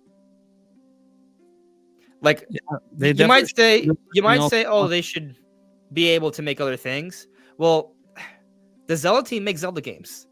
The Mario team makes Mario games. Monosoft makes Xenoblade games. They should just make Metroid games. Now hold on. Let me rephrase. Not just. They should continue to make Metroid games. If they expand and want to have a secondary project, I'm okay with that. But I just think that there should be a dedicated Metroid Prime developer, especially if Nintendo is pushing it this way. They may want it to be one of their consistent go-tos. They don't want to go decade or two without a Metroid Prime game anymore. Yeah, I'm not against that ideal. I think at some point, and and maybe this is just I don't really know what I'm thinking with this, other than I think there should just be a dedicated 3D Metroid team, and like because I think at some point you got to move beyond Prime, because at some point you might feel a little bit limited. Same difference to me. Prime has done, yeah, right. Sure. Same difference. Same like they difference. did Other M, but that was with Team Ninja and other people. Well, fine. Just like at some point I think you got to move beyond Prime. But that being said, it should just be them making Metroid games for sure. They've obviously failed to get anything else out besides side-scrolling Donkey Kong games. So like why? And you tried moving Metroid Prime to a different developer. Clearly didn't like the progress there because Retro Studios pitch won the game back. So just let them do what they're good at. You have a bunch of developers that worked on FPSs, a bunch of AAA devs. This is a AAA studio that you own in the US. Yeah, Nintendo probably doesn't like the way they got to handle that because these are all temporary contract employees and Nintendo hates doing that stuff. But who cares? If they're really good at making one specific type of game for you, let them keep making it. Now, if they come to you and they want to pitch a new IP or something else, maybe you let them mess around, but you also let them mess around a lot after Donkey Kong and we got nothing out of it. So if they just want to make Metroid stuff, let them make Metroid stuff. If they're really good at it. And I think one thing that's going to be telling, if 4 breaks the mold like we both want it to, I don't think it will, but if it does, let's say this is a 5-10 million seller, which would be huge for Metroid. Absolutely massive for Metroid. 5 million is already a double. 5 million. Let's just say 5 million plus. Whatever that plus is, we don't know. Yeah. Say double Metroid Dread's numbers. Nintendo's going to be like, yeah, we're going to keep making more. Let's go. Like we're all in. You guys are going to be that dev. Let's go. Because I'm not going to suddenly say they're going to make the game Evergreen. It would be cool if that pulled off, but not every Nintendo franchise is Evergreen. And Nintendo's okay with that. They don't abandon franchises just because they're not evergreen. They just have to be profitable. I'm very curious what makes a game evergreen. Because Mario Odyssey, I mean, had some legs. I don't want to say Mario Odyssey has zero. They had 3 years of legs before it did this. But like Breath of the Wild, for example, still has legs. Like, what is it about a game that has it continue to sell? I think for a game like Breath of the Wild, it's because it's a can't miss experience. And that's the way people view it. You buy a Switch, it's like a can't miss. You got to play it. But why isn't Mario Odyssey a can't miss experience? Because Nintendo's done other 3D platformers like it. And that some people like more, like Galaxy, stuff like that. Also, would you argue that Tears of the Kingdom makes Breath of the Wild like no longer evergreen by that logic? You could say that, except that would be the Mario Odyssey logic to Galaxy, Mario Odyssey. Because Mario Odyssey exists, why would you want to buy Galaxy? Well, Galaxy obviously is not available for individual purchase on Switch to know. But the point is, like Breath of the Wild has obviously proven it's more evergreen than Tears of the Kingdom. And Tears of the Kingdom, well, I think Beat 'em Ups in his video today was like, hey, it's just a better Breath of the Wild. That's awesome. That's actually really good to hear it's a better Breath of the Wild. But you're still saying it's a better Breath of the Wild. You're not saying it's its own thing. It's still part 1 of 2. Yeah, right. That's what a lot of people feel like. It's a big enough game to be its own thing and sell for $70 clearly. But it still just kind of feels like for a lot of people, this is just massive DLC to the first game. You got to play the first game. Hey man, listen, I heard Sonic the Hedgehog 3 was a really good movie, right? I still went back and watched Sonic 1, then 2, then 3. I watched them all this last week, by the way. For those who have been asking me for like 2 years, hey, you watch the Sonic movie? I watched all 3 this past week. I loved them. They were awesome. You gotta throw the so good. They made me realize I'm more of a Sonic fan than I knew, because when all the songs came, I was like, oh hell yeah, that song. Oh yeah, that song. So nostalgia. Yeah. It's so nostalgic. It's great. Yeah, I mean, I am. I'm not saying I'm not a Sonic fan. But I'm not a Sonic fan that buys every Sonic game every year, right? I've played several Sonic games, but I'm not like. I haven't bought Sonic Frontiers. I didn't buy maybe I should buy a Sonic game that has the Shadow stuff that came out last year. Sure, but I don't know. But those movies they're so good. Yeah, I love them. I can't wait for the next one now. I love live action, and sue me. I like the Sonic movies better than the Mario movie. Is what it is. I think the Mario movie's great. But I like live action, and the Sonic movies made me laugh a lot, just a lot. I didn't laugh much during the Mario movie, but I laughed a ton. So I watched Sonic 3 last night. I'm like, oh my god, this is awesome. I think the Sonic movies are clearly an easier. I mean, live action is just easier. Sure, right? There's a reason they come out with them every 2 years. Well, they're a lot easier to make. To be fair, would I enjoy it as much if Jim Carrey wasn't Robotnik? Probably not. I mean, he does kind of carry performance. I mean, listen, I think Sonic is cute and his band of characters are cute. There are definitely like some acting moments that I'm like a little like, okay, that's clearly like it does feel like a kids movie with just some cool stuff in it. Yeah. I don't know. I wouldn't say it's better, but I can see why some people would feel that way. To me, it's probably just Jim Carrey. I'm just gonna be completely honest. And he That's who fair. knows? He may not be in it the next one. We don't know. So well, based on how it ended, yeah. Who knows? I don't want to spoil anything. Yeah, I know. But All also right. at the end of every movie, he makes you're led to believe he's dead. And then yeah, I know. It's every game, everything. Yeah. All right. Well, I gotta head out, but all right, was man. fun. Yeah, thanks for popping in. Yeah, No Talk to problem. you later. Yeah, All right. bye. See ya. Bye. So we were able to cover more topics with Nate on. I think that was definitely productive for the conversation. Yeah. Let's catch up with the super chats. Okay. And then we'll come back to the chat, and then I think there's another topic or two we haven't really got to yet, so we'll get to those. So looking here, another super chat here from Granddaddy Otaku. Thank you for the super chat. No real motivation to buy a new Breath of the Wild Tears for Switch 2, especially if it's likely that Breath of the Wild S1 will already be compatible with Switch 2. Yeah, there are things that Nate and I have argued about ad nauseum before, right? So I wasn't trying to like dive into that whole heated debate again. And quite frankly, we just don't know what they're gonna do, right? So I just didn't want to say the exact same things again. But I kind of agree with you. You can't just do the same thing they did with the Wii U and be like, well, here's Breath of the Wild remastered, $70. Like, why would most people buy that when there's a version of the game that's cheaper, that physically and digitally, that's gonna be, the same content for the most part, unless they add new content to these games, which they're not going to do for like Breath of the Wild. There's not going to be new DLC, I highly doubt, or for Mario Odyssey, or for pretty much any Switch One title. I doubt they go back and actually make like new content for these games. So, and even if you do that, I still don't know if you can sell that as its own version without like an upgrade option for people who already own the game. Because if you already own the game, then all you're getting is a little bit more content, which may or may not be compelling to you, and maybe a resolution increase, maybe a frame rate increase. If there's not like or something, an expanded adventure, if there's not like a Bowser's Fury or a Miles Morales like thing, it would have to be big. There, it's not worth a release in my opinion. And it's like, listen, I understand what Nate says. Like, hey, if Nintendo puts out a Breath of the Wild 4K like version, it will sell. I agree with what he's saying there, right? Like it is a business savvy move in a sense, but I also think that there are just some things that are kind of tone deaf, right? And let's say Nintendo, like for example, right? Let's say Nintendo, like you have some investors that look, man, remasters do well. Breath of the Wild is a Zelda title that does really well. What if we remaster Breath of the Wild to launch the Switch 2? That would be such a tone-deaf move, and it would not be good for the beginning of the console. Now, I say that assuming it would be the only title, right? Like, if there's other things, then maybe not.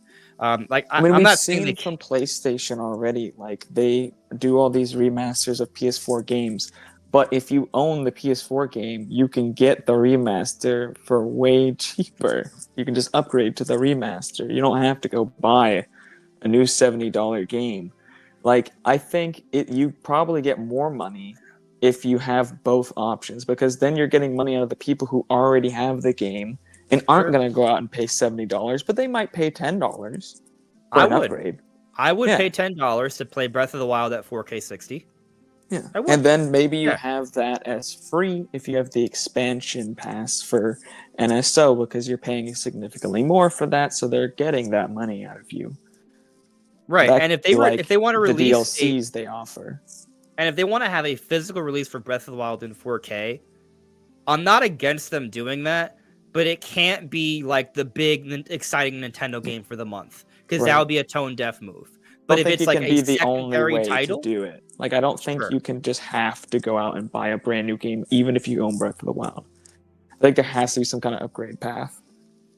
Yeah, I think there's a way to do it where you're not pissing off fans, and you still are. It's still a good move business wise. You know, it does help them financially. Like, there's a way where it can make sense from all angles. Yeah. Because if you do offer yeah. the upgrade path, you're still reintroducing the game to people, so people who haven't bought it might go out and get it. So you still probably get that extra 5 to 10 million people just from Right. I mean, the if it's game on being store relevant shelves, again. And sure. then you also get Yeah. the money from all the people upgrading who already bought the game.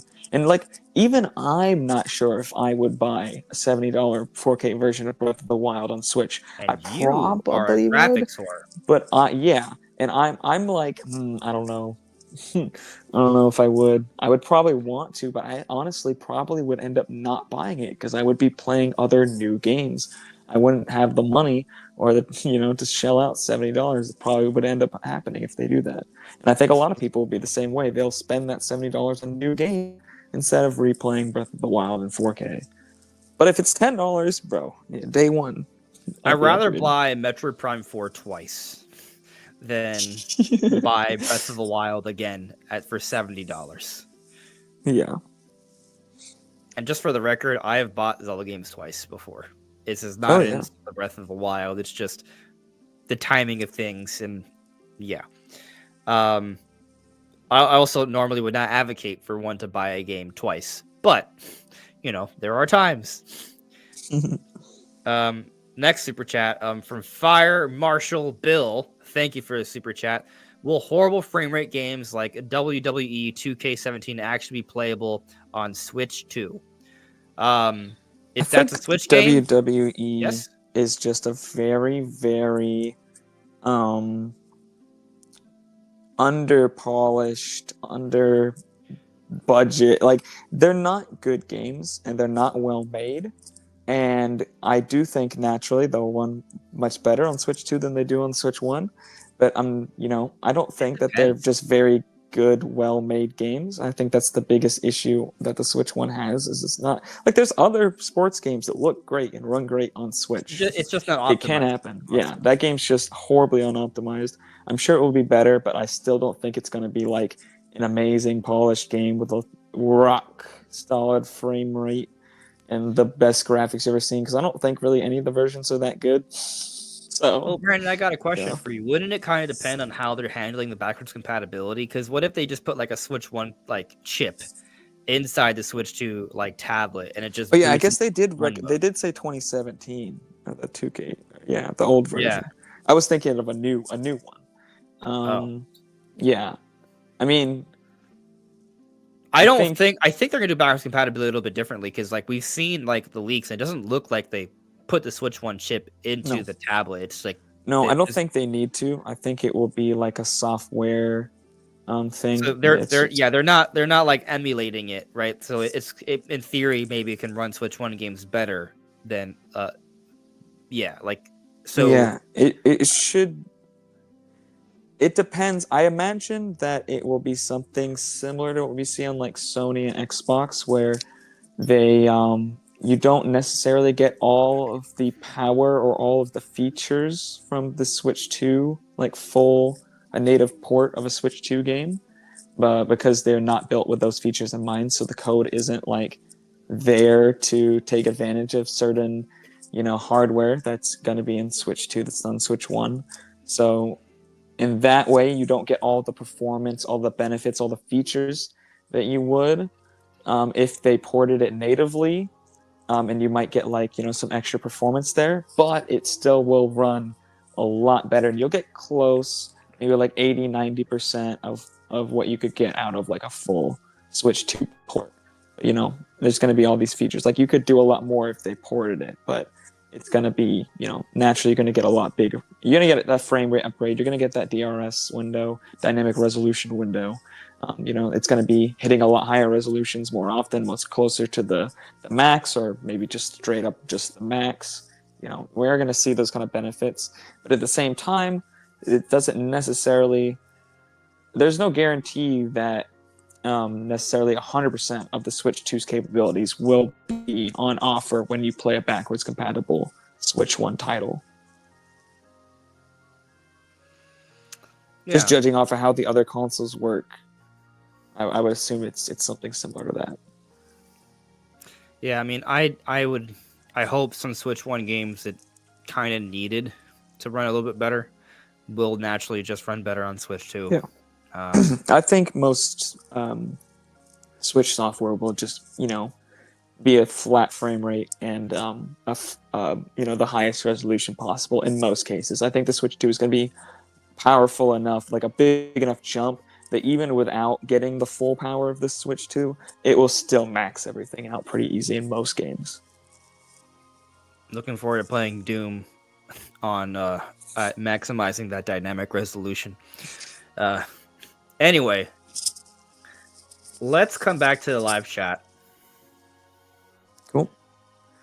I got a couple of little super chat things here. I'll cover them quickly. DW for Smash, been a member for 24 months, 2 whole years. Happy 2-year anniversary for being a member on the channel. Thank you so much for being here all this time.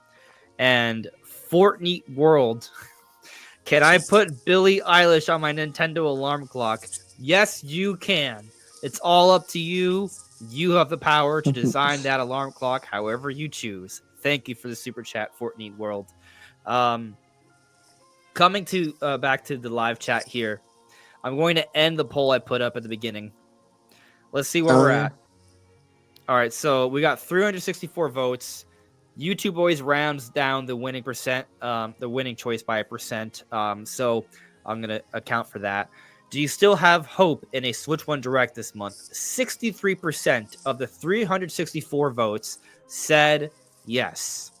And so I see some people that have asked me, and they asked me earlier, do I still think there will be a Direct this month? And at this point, I have to think the answer is, oh man. I mean, like, I'm just gonna have to stick to my guns here, right? And my guns are, at the beginning, I thought it made the most sense for there to be some kind of February Direct, and I still think it still makes sense for there to be a February Direct. I don't think the Switch 1 is 100% dead yet. There still need to be announcements. Now, are there going to be a lot of first-party announcements? That's what I'm skeptical on. It may just be a partner showcase. But I do think something's got to come there, and I do think at least we're going to hear about Kirby Planet Robobot. And you know what? I'm really pulling for Samus Hunter not being a false idol, because I definitely want Metroid Prime 2 Remastered this week. So, I hope. That's not a prediction, though, necessarily. But I do think some kind of Direct still makes sense to happen. We may find out straight up tomorrow. So we'll see. I am leaning yes. I can't be 100% confident, but I am leaning yes. So we'll see what happens. Yeah, I mean, I said before we did the poll that I'm not giving up hope, and I maintain this. Yes. If I had voted on the poll, I would have put yes. Yeah. Same. I still have hope. So we'll see. And if not, well, then we got like 43 days or 42 days of suffering, and then we have to make a Direct, right? So I think even if there's no Direct this month, there could be a Direct next month for sure, or at the very least some Twitter. Like we're gonna get news. I don't think there's just gonna be no Switch 1 announcements, and there's because I don't think there's gonna be a lot of stuff announced on in the April Direct that obviously it's not going to be coming before whenever that releases, which at the earliest is May. So that would assume that there's nothing for April or basically most of May for Switch 1 at least. So we're going to get a few announcements from Twitter drops or something. There will be Switch 1 news coming. But imagine if there's not a Direct, though, Brandon, and the only Nintendo published title until Switch 2 comes out is Xenoblade Chronicles X. I think that would Switch 1 would be like dead. Yeah. I think that would be a mistake. I think Nintendo's made this mistake many in the past before, where the consoles, big one was the Wii, but that was a much longer time. It was like almost 2 years, but it was like not much happening with the Wii. But yeah, I just in general, I don't think it's the best idea to just kind of go out with a whimper with the other console. And Nintendo is kind of in a position where they can do whatever they want for the most part, and as long as they release Switch 2 this year, they're good. They're in a very favorable position. Yeah. But I would still hope that they want to keep Switch 1 sales. They don't want it to just fall off a cliff, right after the Switch 2 releases. And I feel if you are not releasing games for months beforehand, it kind of is going to make that fall off harder. Yeah, I mean, Nintendo has, not let this happen before. Like, there's not a total drop off. There's got to be at least something. And I think it benefits Nintendo for it to be more than something. And I mean, also, we go back to their investor Q&A we just talked about not so long ago. Like, they pretty much told us that there's going to be various ways that they'll be supporting Switch 1 and Switch 2 moving forward. Like, they've already told us they're not going to let Switch 1 just die. I mean, we still know about Prime 4 and Legend ZA. Like, that's already proof enough. Yeah. So, more is on the way. I guess the question is to what extent. I mean, really, it does make sense for there to be a direct announcement this week. It does. It's kind of scary because here we are and nothing yet. But we'll see what happens, right? Like, even if it's not this week, there's got to be some sort of announcements soon. Right. I mean, I always feel the least confident. Like March or something, but I always feel the least confident in direct right before it gets announced, typically, because it's always like leading up to those last few days before. You're like, I gotta commit, and if I'm wrong, I'll know soon. And you start to doubt yourself, and I feel like that's just natural. And I feel like we're just kind of in that phase where it's like the calm before the storm, and we're starting to doubt. The doubts are creeping in, but I think there's still gonna be, we're still gonna get something. It's very soon. Fair. Looking through the chat.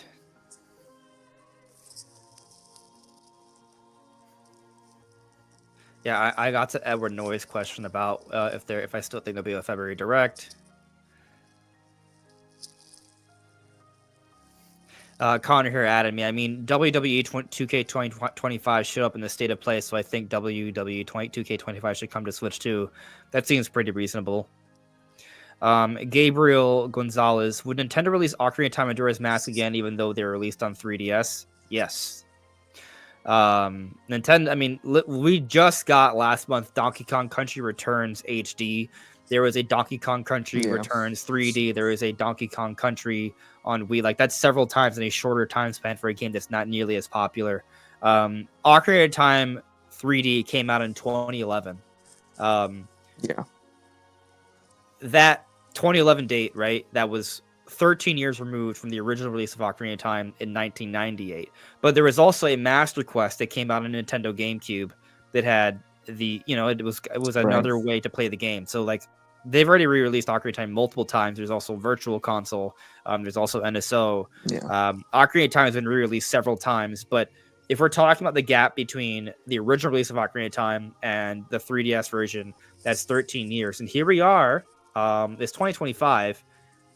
Right, we've theorized that there's going to be a remake for Ocarina of Time coming out for the 40th anniversary next year for Zelda, which would be an even larger gap of time between, original release and 3DS. Not to mention, that was a remaster.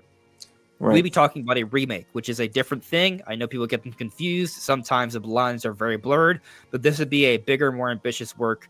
We don't have arguably the most iconic Zelda game, in HD, not really. I think it does make sense to be revisited. I think it makes sense for the 40th anniversary and also for the upcoming Zelda movie. And we even have like the Ocarina of Time Lego set, right? Like there are signs. We've talked about this before. We've talked about how Aonuma has teased something having to do with Ocarina of Time twice. And he has a history of teasing future Zelda games. He's done it for several. Echoes of Wisdom most recently, Link's Awakening remake, Majora's Mask 3D. So yes, I think the answer is for Ocarina of Time, and by extension, yes, also for Majora's Mask. Just not at the same time, probably years later down the road. Right. Yeah, I mean, it's been forever since those games, and they were just remasters for a system that had the same resolution as the original console. So it's not like you're really jumping this huge spec here, you know? And it's not like you can even play that version or would really want to play an upscaled version like on the Switch. Like if there was 3DS NSO, then I could see that, but you can't, do an HD re-release of the 3DS remasters and expect people to pay, $50, $60 for them. Like they're not gonna look that great. They're not, those textures made for 240p screens are not gonna hold up at 1080p or 4K. Yeah, it's a different beast. They have to do a full. They don't have any version of the game that they can do a remaster on that would be satisfactory. They pretty much at this point have to do a full from the ground up remake. Yeah, we're on the same page.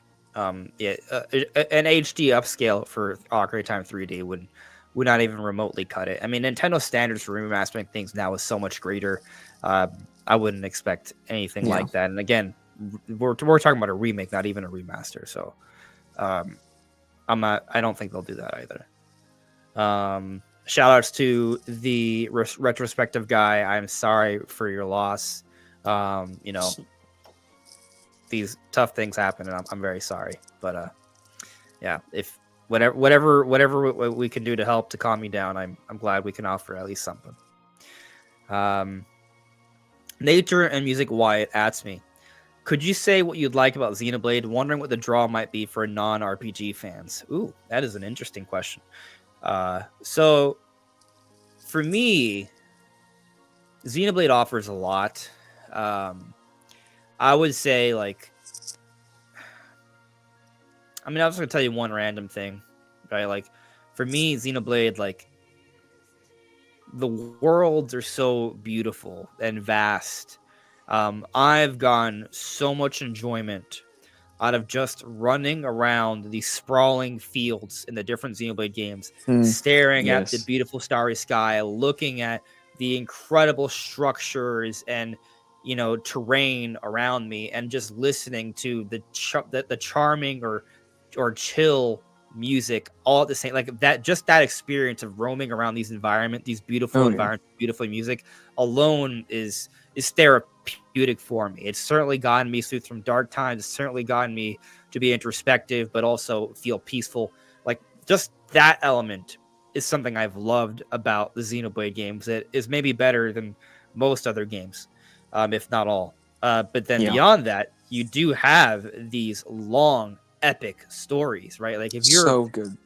If you're a fan of epic animes, you will fall in love with the Xenoblade story. You may not even need to be an anime fan, right? But I know that if you're a big fan of shonen anime, you will just. Oh, for sure. I have zero doubt you'll fall in love with Xenoblade stories. If you're not a fan of anime, interested in any type of fantasy awesome. or sci-fi stories, I think you'll enjoy this because it has both of those angles. I mean, the original Xenoblade Chronicles is the game that opened my eyes that a video game can have as good or better of a story than a movie. I remember my first playthrough of Xenoblade back on the Nintendo Wii, and I was shocked at just how long the game was. I wasn't used to it back then, right? Because I was mostly a Nintendo gamer, so I didn't really play things like Elder Scrolls. I had dabbled in it, right? But I never went from beginning to end or anything like that. I wasn't allowed to play Elder Scrolls growing up. Every time I thought Xenoblade was done, I was like, oh nope, there's another chapter. Oh nope, there's another chapter. Xenoblade has these epic long stories. There's that are nuanced. Such good twists. For the people who say that Nintendo games don't have big amazing stories, Xenoblade says hello. because they absolutely do. It's great writing. It's not like bad. The voice acting is epic. So you got that. The combat in Xenoblade is also unique compared to other. I mean, Yeah, it is because a they unique say like RPG for people system. who aren't fans of RPGs, but RPGs is such a wide genre. Like you know, Yeah, there's turn based, there's action, there's strategy, there's like all these different types of RPGs. So I really feel like you can't be somebody who doesn't like any RPG. There's gotta be an RPG out there for you. And I feel like if you're somebody who thinks that they don't like RPGs, it's probably because you haven't played enough RPGs. Because there's so vast, like that genre is so vast. There's so many differences between games and combat systems and everything. Like, yeah, I just don't think you can, unless you just don't like games. I feel like if you're a fan of video games, there's got to be an RPG out there that you enjoy. I feel like that has to be true. yeah. But specifically for Xenoblade, the combat is deep and engaging. There's a lot to learn there, and it can be fun. But that's an element that's maybe not for everyone. It kind of depends. But if you're open-minded about it, and you're into kind of figuring out like different like RPG systems, and it's a unique one, you may find it really fun. And it's not like it's not like others, right? You're not going to just be going through menus, picking stuff, and just waiting for things that happen. No. Like, there's a lot more to it than that. And I'd say, other than awesome. Xenoblade Chronicles 2, they all explain their systems very well. And like, even if you haven't played a ton of RPGs, because when I played Xenoblade, I didn't really played any other like RPGs that were like, I didn't play like Final Fantasy. The only RPGs I played for the most part that were any kind of similar, like I hadn't played any turn-based or anything. I played Mario RPGs mostly. So like I figured out the system very easily. It was not hard. And they're very, very well thought out, and you can customize them so well to fit your play style that I don't know. I think the combat system is very, very fun and very, very deep, but also very forgiving in a way, and also like easy to learn, hard to master, I guess. Yeah, well, actually, this is a topic I want to cover, right? So I might as well do it now. So this is some news we got earlier this week. This is from the official Xenoblade Japanese Twitter, right? This is posted, I guess technically today. I don't know. My mind, like, I felt like I heard about this 3 days ago, but that's just how quickly things have been happening. Facts. Okay, so here it says, you know what? I think this is the wrong one. This is not the one that I had initially meant to. That's probably why this came out today. But this is, you can see some Xenoblade X gameplay here. Hold on, let me find what I was looking for. Give me a second, because it wasn't this. Here it is. Okay.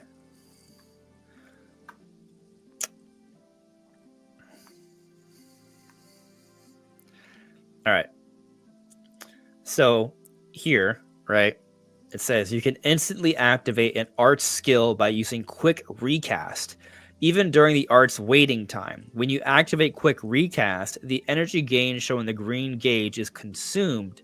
The energy gain is fully restored at the end of the battle.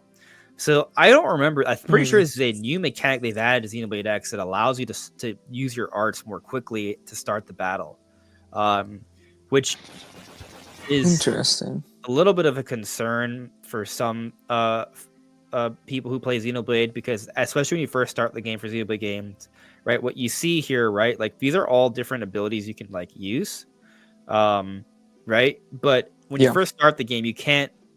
You kind of have to build them up before you can use them, and so some people are just kind of walking around, and you do an auto attack, right? So some people think like it's very slow, but as you progress in the game, you can use your arts immediately, and like you start. Once you press this, it does it, right? Like it is like immediate. And so the game is essentially it is all happening in real time. So I guess this Quick Recast option just allows you to use arts automatically immediately, and it speeds up the flow of battle, which is a good thing. So that's cool. Yeah. Also, just something else that people have pointed out about this cutscene, it seems a lot more colorful than whatever we saw in the original game. So that's just something I think is worth noting. It's a very good looking game. It is a good looking game. Yeah, I can't wait. I'm excited. Like for me, even though I've played Xenoblade X before, I beat it back in the day. This is almost like kind of feels like a new game. So I'm very it's been so long. Going back through that story is going to be like almost like playing a new game. Yeah, it's gonna be awesome. So I'm definitely looking forward to 10 it. years. It's Mhm. probably been 9 since I've played it. No, maybe 8 years. I haven't played it since the Switch came out. Yeah, I sold my Wii U. I've gone back to it a few times for like gameplay footage and stuff, but yeah, I haven't played through the story in a long time. So a couple more questions, and then there's maybe one more ending topic. Connor asked me, I know Kirby fans want an HD remake of Planet Robot, and I know that Kirby fans and me don't, and want Hal to do a 2-pack collection of both Triple Deluxe and Planet Robot for Switch 1. What do you think? What I think, Connor, is that before the end of the month, we're probably going to know what's going to happen. And we'll see. I want an HD remake of Planet Robot because I don't think that 3DS upscaled games tend to look that great. I mean, you can do a remaster and I think it's change probably all going the to count as a textures and remaster, but it's going to pretty have much a visual update all the rework. assets. Yeah, it basically a remake anyways, because the amount of effort you put into like changing all the assets is like basically new anyways. So it doesn't necessarily have to be like a full remake from the ground up, but like most of the assets are gonna have to be. It's like it's Xenoblade Chronicles Definitive Edition style or Return to Dreamland remaster. Deluxe. Like it's visually, it looks like a modern Kirby game, and it has new content. Yeah. Like it's gonna be fine. I actually think Robot's gonna be interesting because Robot has a lot of 2.5D elements. Like you see, like there are times you change like Kirby, like will change orientation, and like there's environments in the background and stuff. Like kind of like a little bit like Tropical Freeze. I'm looking forward to seeing this game with modern visuals.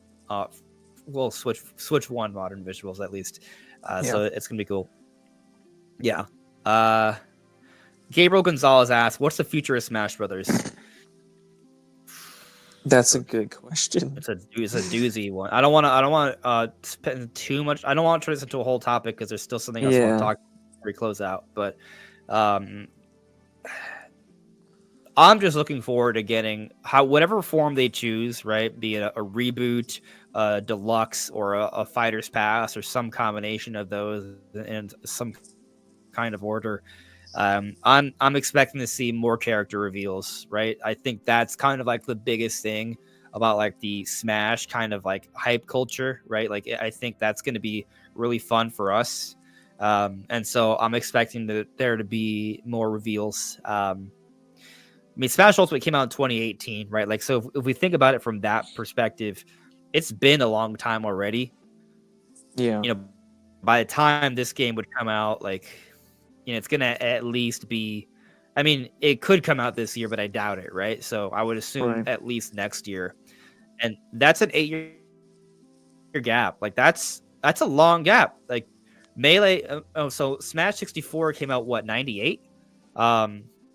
Or even soon, or maybe not even that. I do not recall. Let me double check. Might be 99. I think it was 99. I'm gonna double check. I think it was 99. Smash Bros. 64 came out January 21st, 1999. So the beginning of 1999, but still 1999. And Smash Melee came out 2001. That was a 2-year turnaround, right? Which is crazy, or maybe 2.5, or close to 2.3 quarters or something. But it that was is so rare these days. A very quick turnaround for those Smash games. But then Brawl, yeah. The only time I can remember like What? quick of a turnaround recently would be like Splatoon and Xenoblade Chronicles 2, because Xenoblade Chronicles 2 came out 2 years after uh, Xenoblade Chronicles X, and then Splatoon came out 2 or 3 years after Splatoon 1. So those were very quick turnarounds. But typically, no, you don't see 2 to 3 year turnarounds anymore. That's very, very short. Right. Yeah, I mean, in this modern era, games are bigger, more sophisticated, so it's not as easy. And also, crunch is taboo, so they try not to force devs to kill themselves now, which is it's a good thing. Yeah.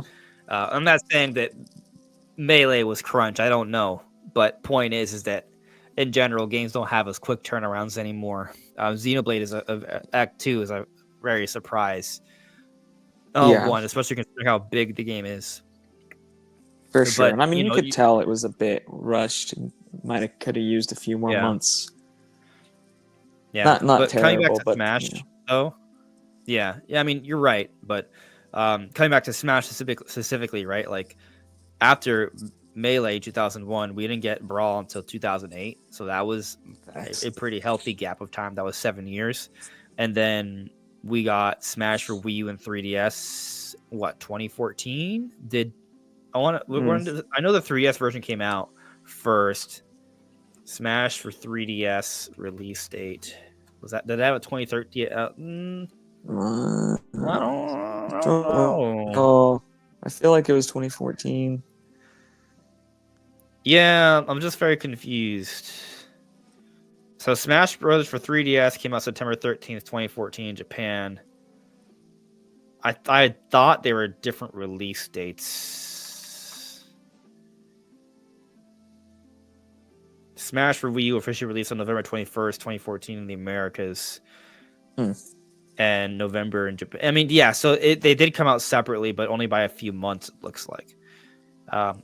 Okay, so but either way, Smash 4 came out in 2014, which was 6 years after Brawl. And then Ultimate came out pretty quickly, 2018 in comparison, right? Only a 4-year gap there. Here we are, though, and it's a little bit of a different beast. Now, the Fighters Pass certainly extended things a little bit, right? But come next year, it's going to be an 8-year gap.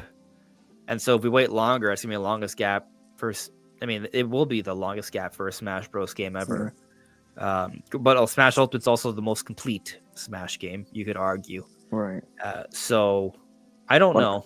What I'm hoping for is that we get an upgrade, a Switch 2 upgrade, like a 4K 60 version of Smash Ultimate. Potentially, but I don't think that they necessarily have to do that. Mainly, I just want a good way to play, because this is backwards compatible and 1080p is fine, but it would be nice if there was like a 4K. A better... with some anti-aliasing or something. DLSS or, But anyways, make a good version of Smash Ultimate. So we have all these characters and all this huge roster. And then make a new game. And then, obviously, for Nintendo characters, you're going to have to do Nintendo characters that are already in the original game. But I hope they do, like, new versions of all of them, for the most part. Like, new designs, pull from either different older designs that you haven't used before in Smash, or pull from the new designs that haven't been used yet, and make every character feel unique. And also, like, when we got Smash Ultimate, it was a huge upgrade in terms of, like, the rendering side for the environments and the stages. They looked a lot better. But the characters look mostly the same. There are some redesigned characters, but a lot of the characters are pretty much just pulled straight from the Wii U version of the game, but look basically the same.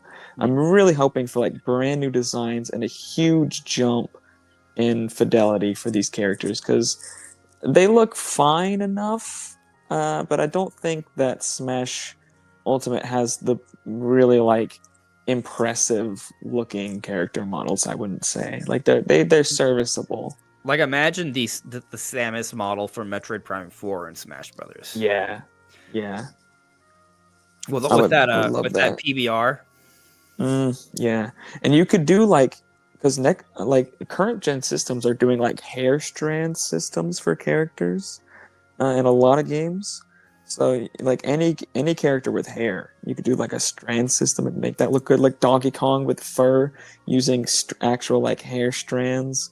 Man, imagine that. Mm-hmm. And like actual like cloth physics for all these characters. Like they could go way harder on the detail on all these characters. Like you look at like new modern fighting games like Tekken 8 and like Mortal Kombat 1 and Mortal Kombat 11. Like not the Switch version, right? They look so much better and there's so much more detail in these characters than what you see in Smash Ultimate. Mm-hmm. Yeah. I was just thinking about like characters that could be in the next Smash. Like there are popular ones like Chun-Li, Mai. Yeah. Yeah. Doomslayer, I like that one. I was gonna say Doom Guy. Yeah. Master Chief. Akira Howard from Astral Chain. Yeah. Both versions. Maybe a Xenoblade 3 rep. Yeah. Silex from Prime 4. Yeah. There's a lot of options. There's a lot of options. Yeah.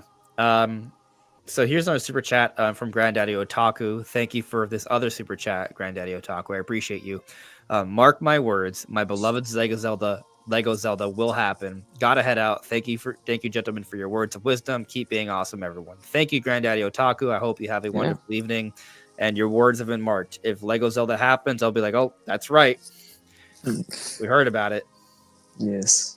So I want to make sure I covered everything today. I know, I didn't have like an organized list, but so we talked about the Prime 5 rumor. We talked about the Samus Hunter stuff. We talked about how a direct can probably still happen. We talked about the voucher program and the gold coins stuff. We talked about all the implications there. Trying to think. I mean, there's definitely more we could talk about. The one thing I'll bring up is we did see that Fantasy Life I is coming out May 21st. And that's that game that's been delayed repeatedly, that many people have been theorizing it was delayed repeatedly to be on Switch 2. And May 21st falls in that window of time that is when the Switch 2 experience events end, right? In May. And we've already talked about how my theories for May 15th for a variety of reasons. Like there's this pattern of, or not so much a pattern, but like if you calculate the turnaround time of what we saw for Switch 1 between its reveal, presentation, and release, and you compare it to the Switch 2's reveal and presentation, it sort of suggests that if it follows a similar kind of pace, the Switch 2 release would be May 15th. And then what's interesting about that is that week is when the Switch 2 experience events end in America and most of the regions of the world outside of Asia, which start again later in June.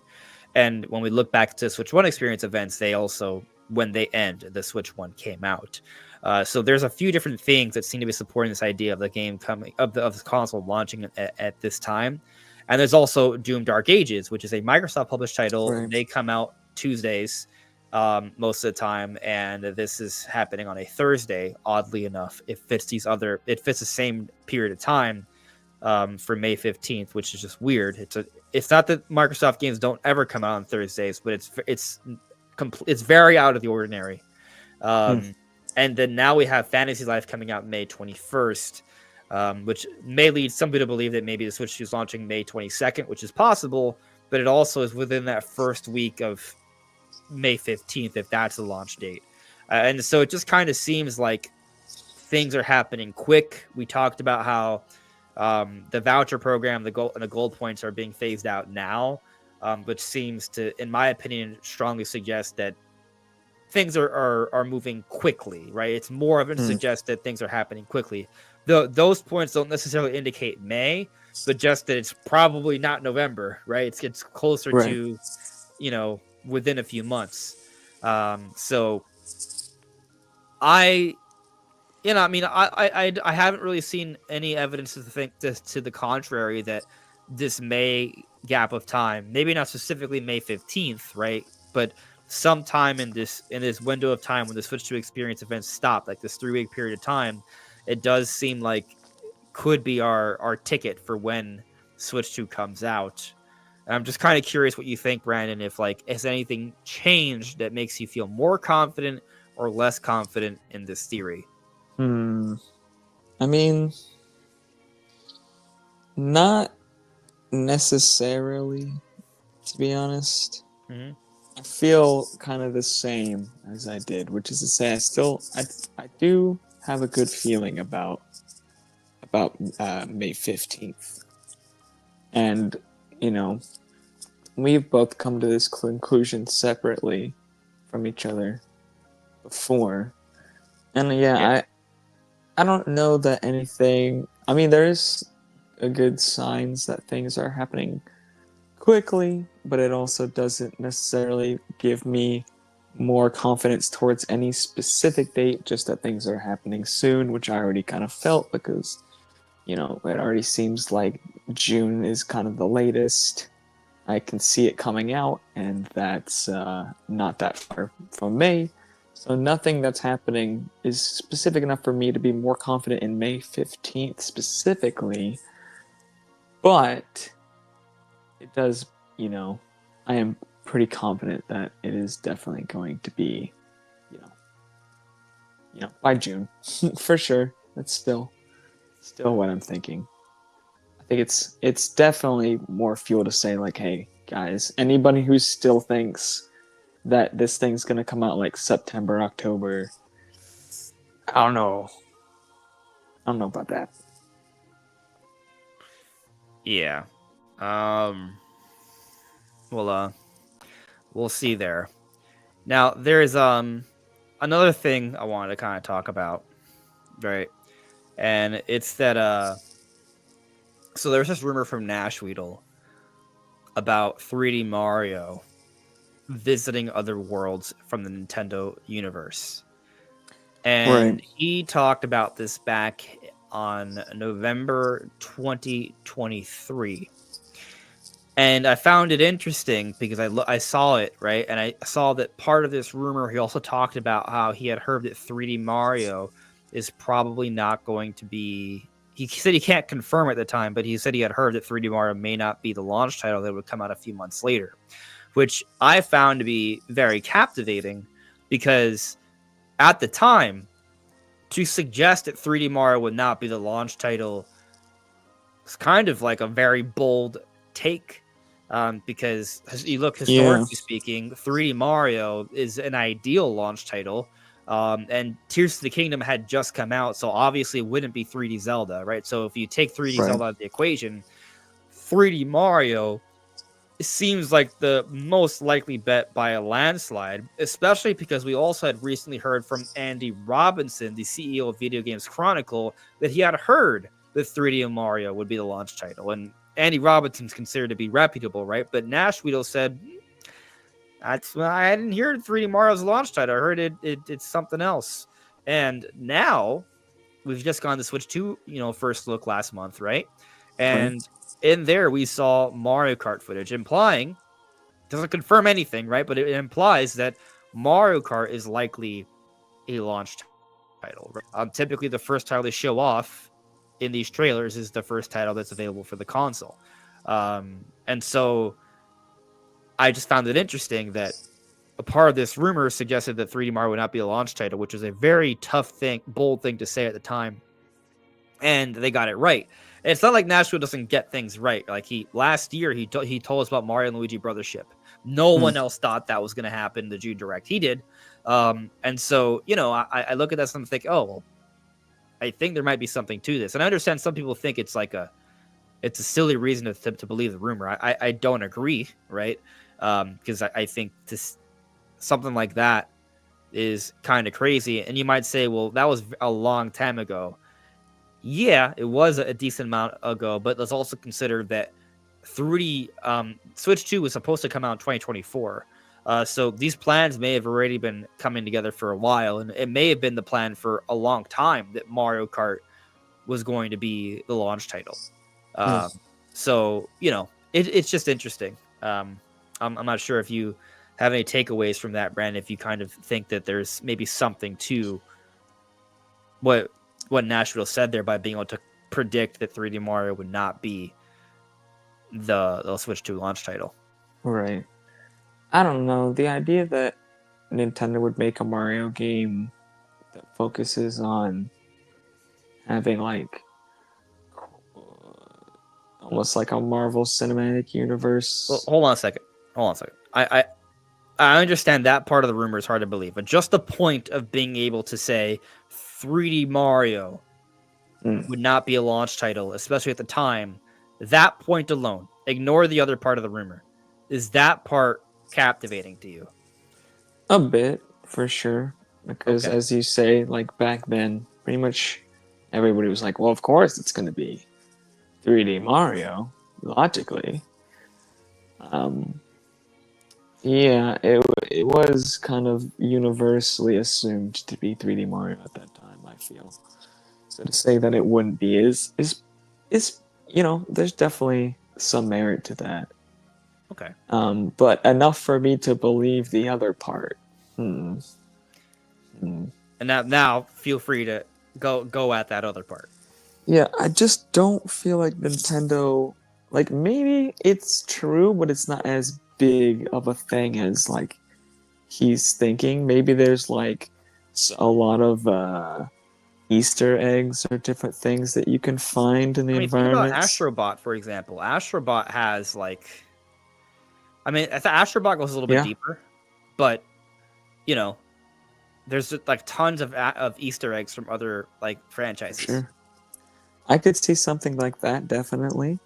I just don't feel like we're going to be playing the next 3 Mario and it's like, let's go to the Star Fox Galaxy and now we're going to the Zelda Galaxy and now we're going to the Animal Crossing. Like, I just don't see that happening.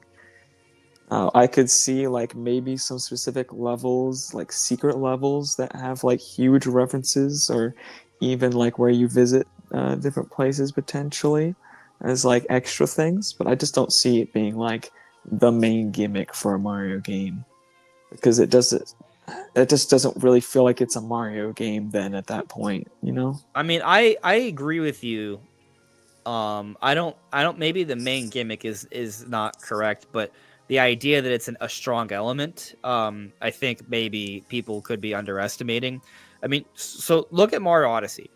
In Mario Odyssey, they have Mario exploring New Donk City surrounded by correctly proportioned human characters. True. That was very off-putting for a lot of people, but the 3D Mario team went for it. They put a realistic-looking Tyrannosaurus Rex you could control that did not fit the Mario world. They did that. They even put an environment that looked like it was straight out of Dark Souls with the ruined kingdom. Yeah, that was crazy. And so, I brought these points up in my video about this on the weekend. Like we think that this might not be a good fit for Mario, but in Mario Odyssey, it was about doing things that didn't seem like a good fit a lot of the time, and they made it work. So I think it's one of those things where that if this is true, I think we got to wait to see it first before we fully judge it and just say, hey, this doesn't make any sense. Because the 3D Mario team has done some wacky things before. They do dare to do the unexpected. And we have heard some crazy Mario, not 3D Mario, but you remember back when that Mario Raving Rabbids game, the Mario Rabbids Kingdom Battle. Before that we saw it made no sense. Rumor that made no sense. Nobody believed it. Everybody clowned on it, and then they showed it. People were like, "Oh, this is cool." And it sold really well, and the sequel sold pretty good too.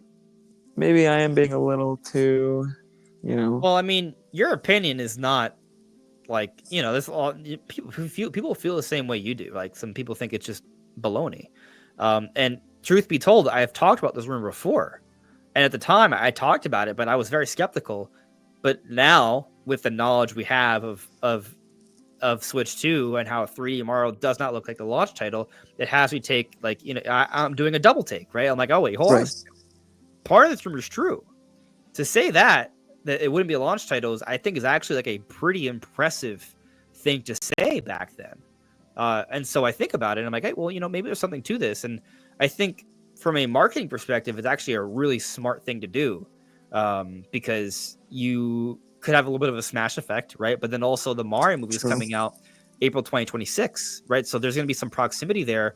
The game's going to see some boosted sales, but also the advertising for the movie will probably already be beginning around that time. And so there's going to be some cross promotion going on there. They're going to help each other. And so the more reach this game has, the better. And so if there are a lot of cameos or moments from other Nintendo universes, especially as a launch, not a launch year title, not a launch title, but in that first year, they could serve multiple purposes and acquaint people to other Nintendo franchises and get them more willing to give it a try, right? Like what if there is like a Star Fox moment in there, right? Where there is like, it's not the whole thing, right? But there's maybe a moment where like Mario has like some sort of episode with Star Fox and people are like, oh, that was a cool thing. Oh, there's a Star Fox game. I remember that from 3D Mario.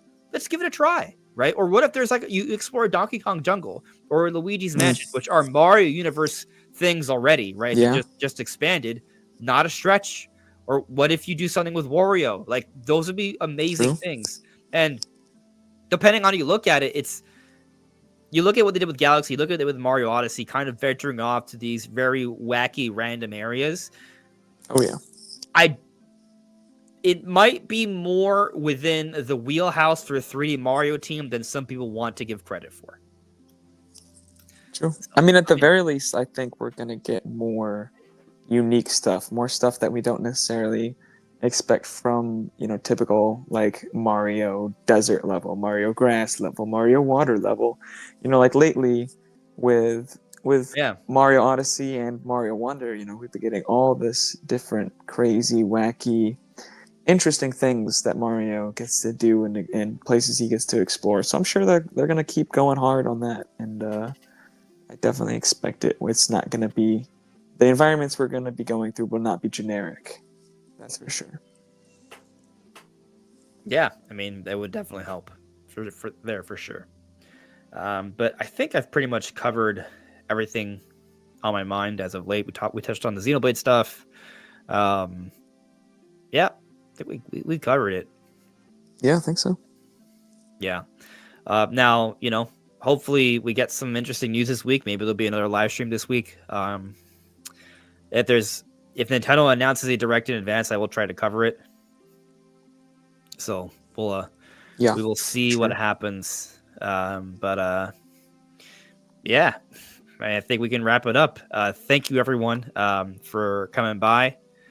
I think we kind of did a decent amount of Q&A before that topic, so I think we just call it. I mean, I'm looking through a chat. I see that Mark that complete added me, so I'll get to this one.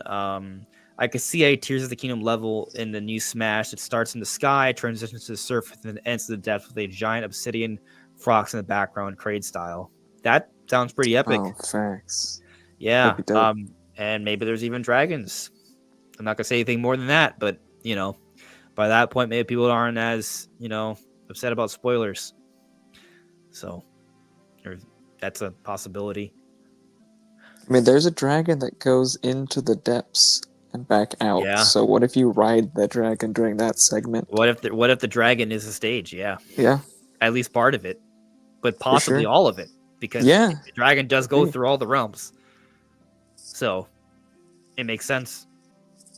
It does. I'd be hyped.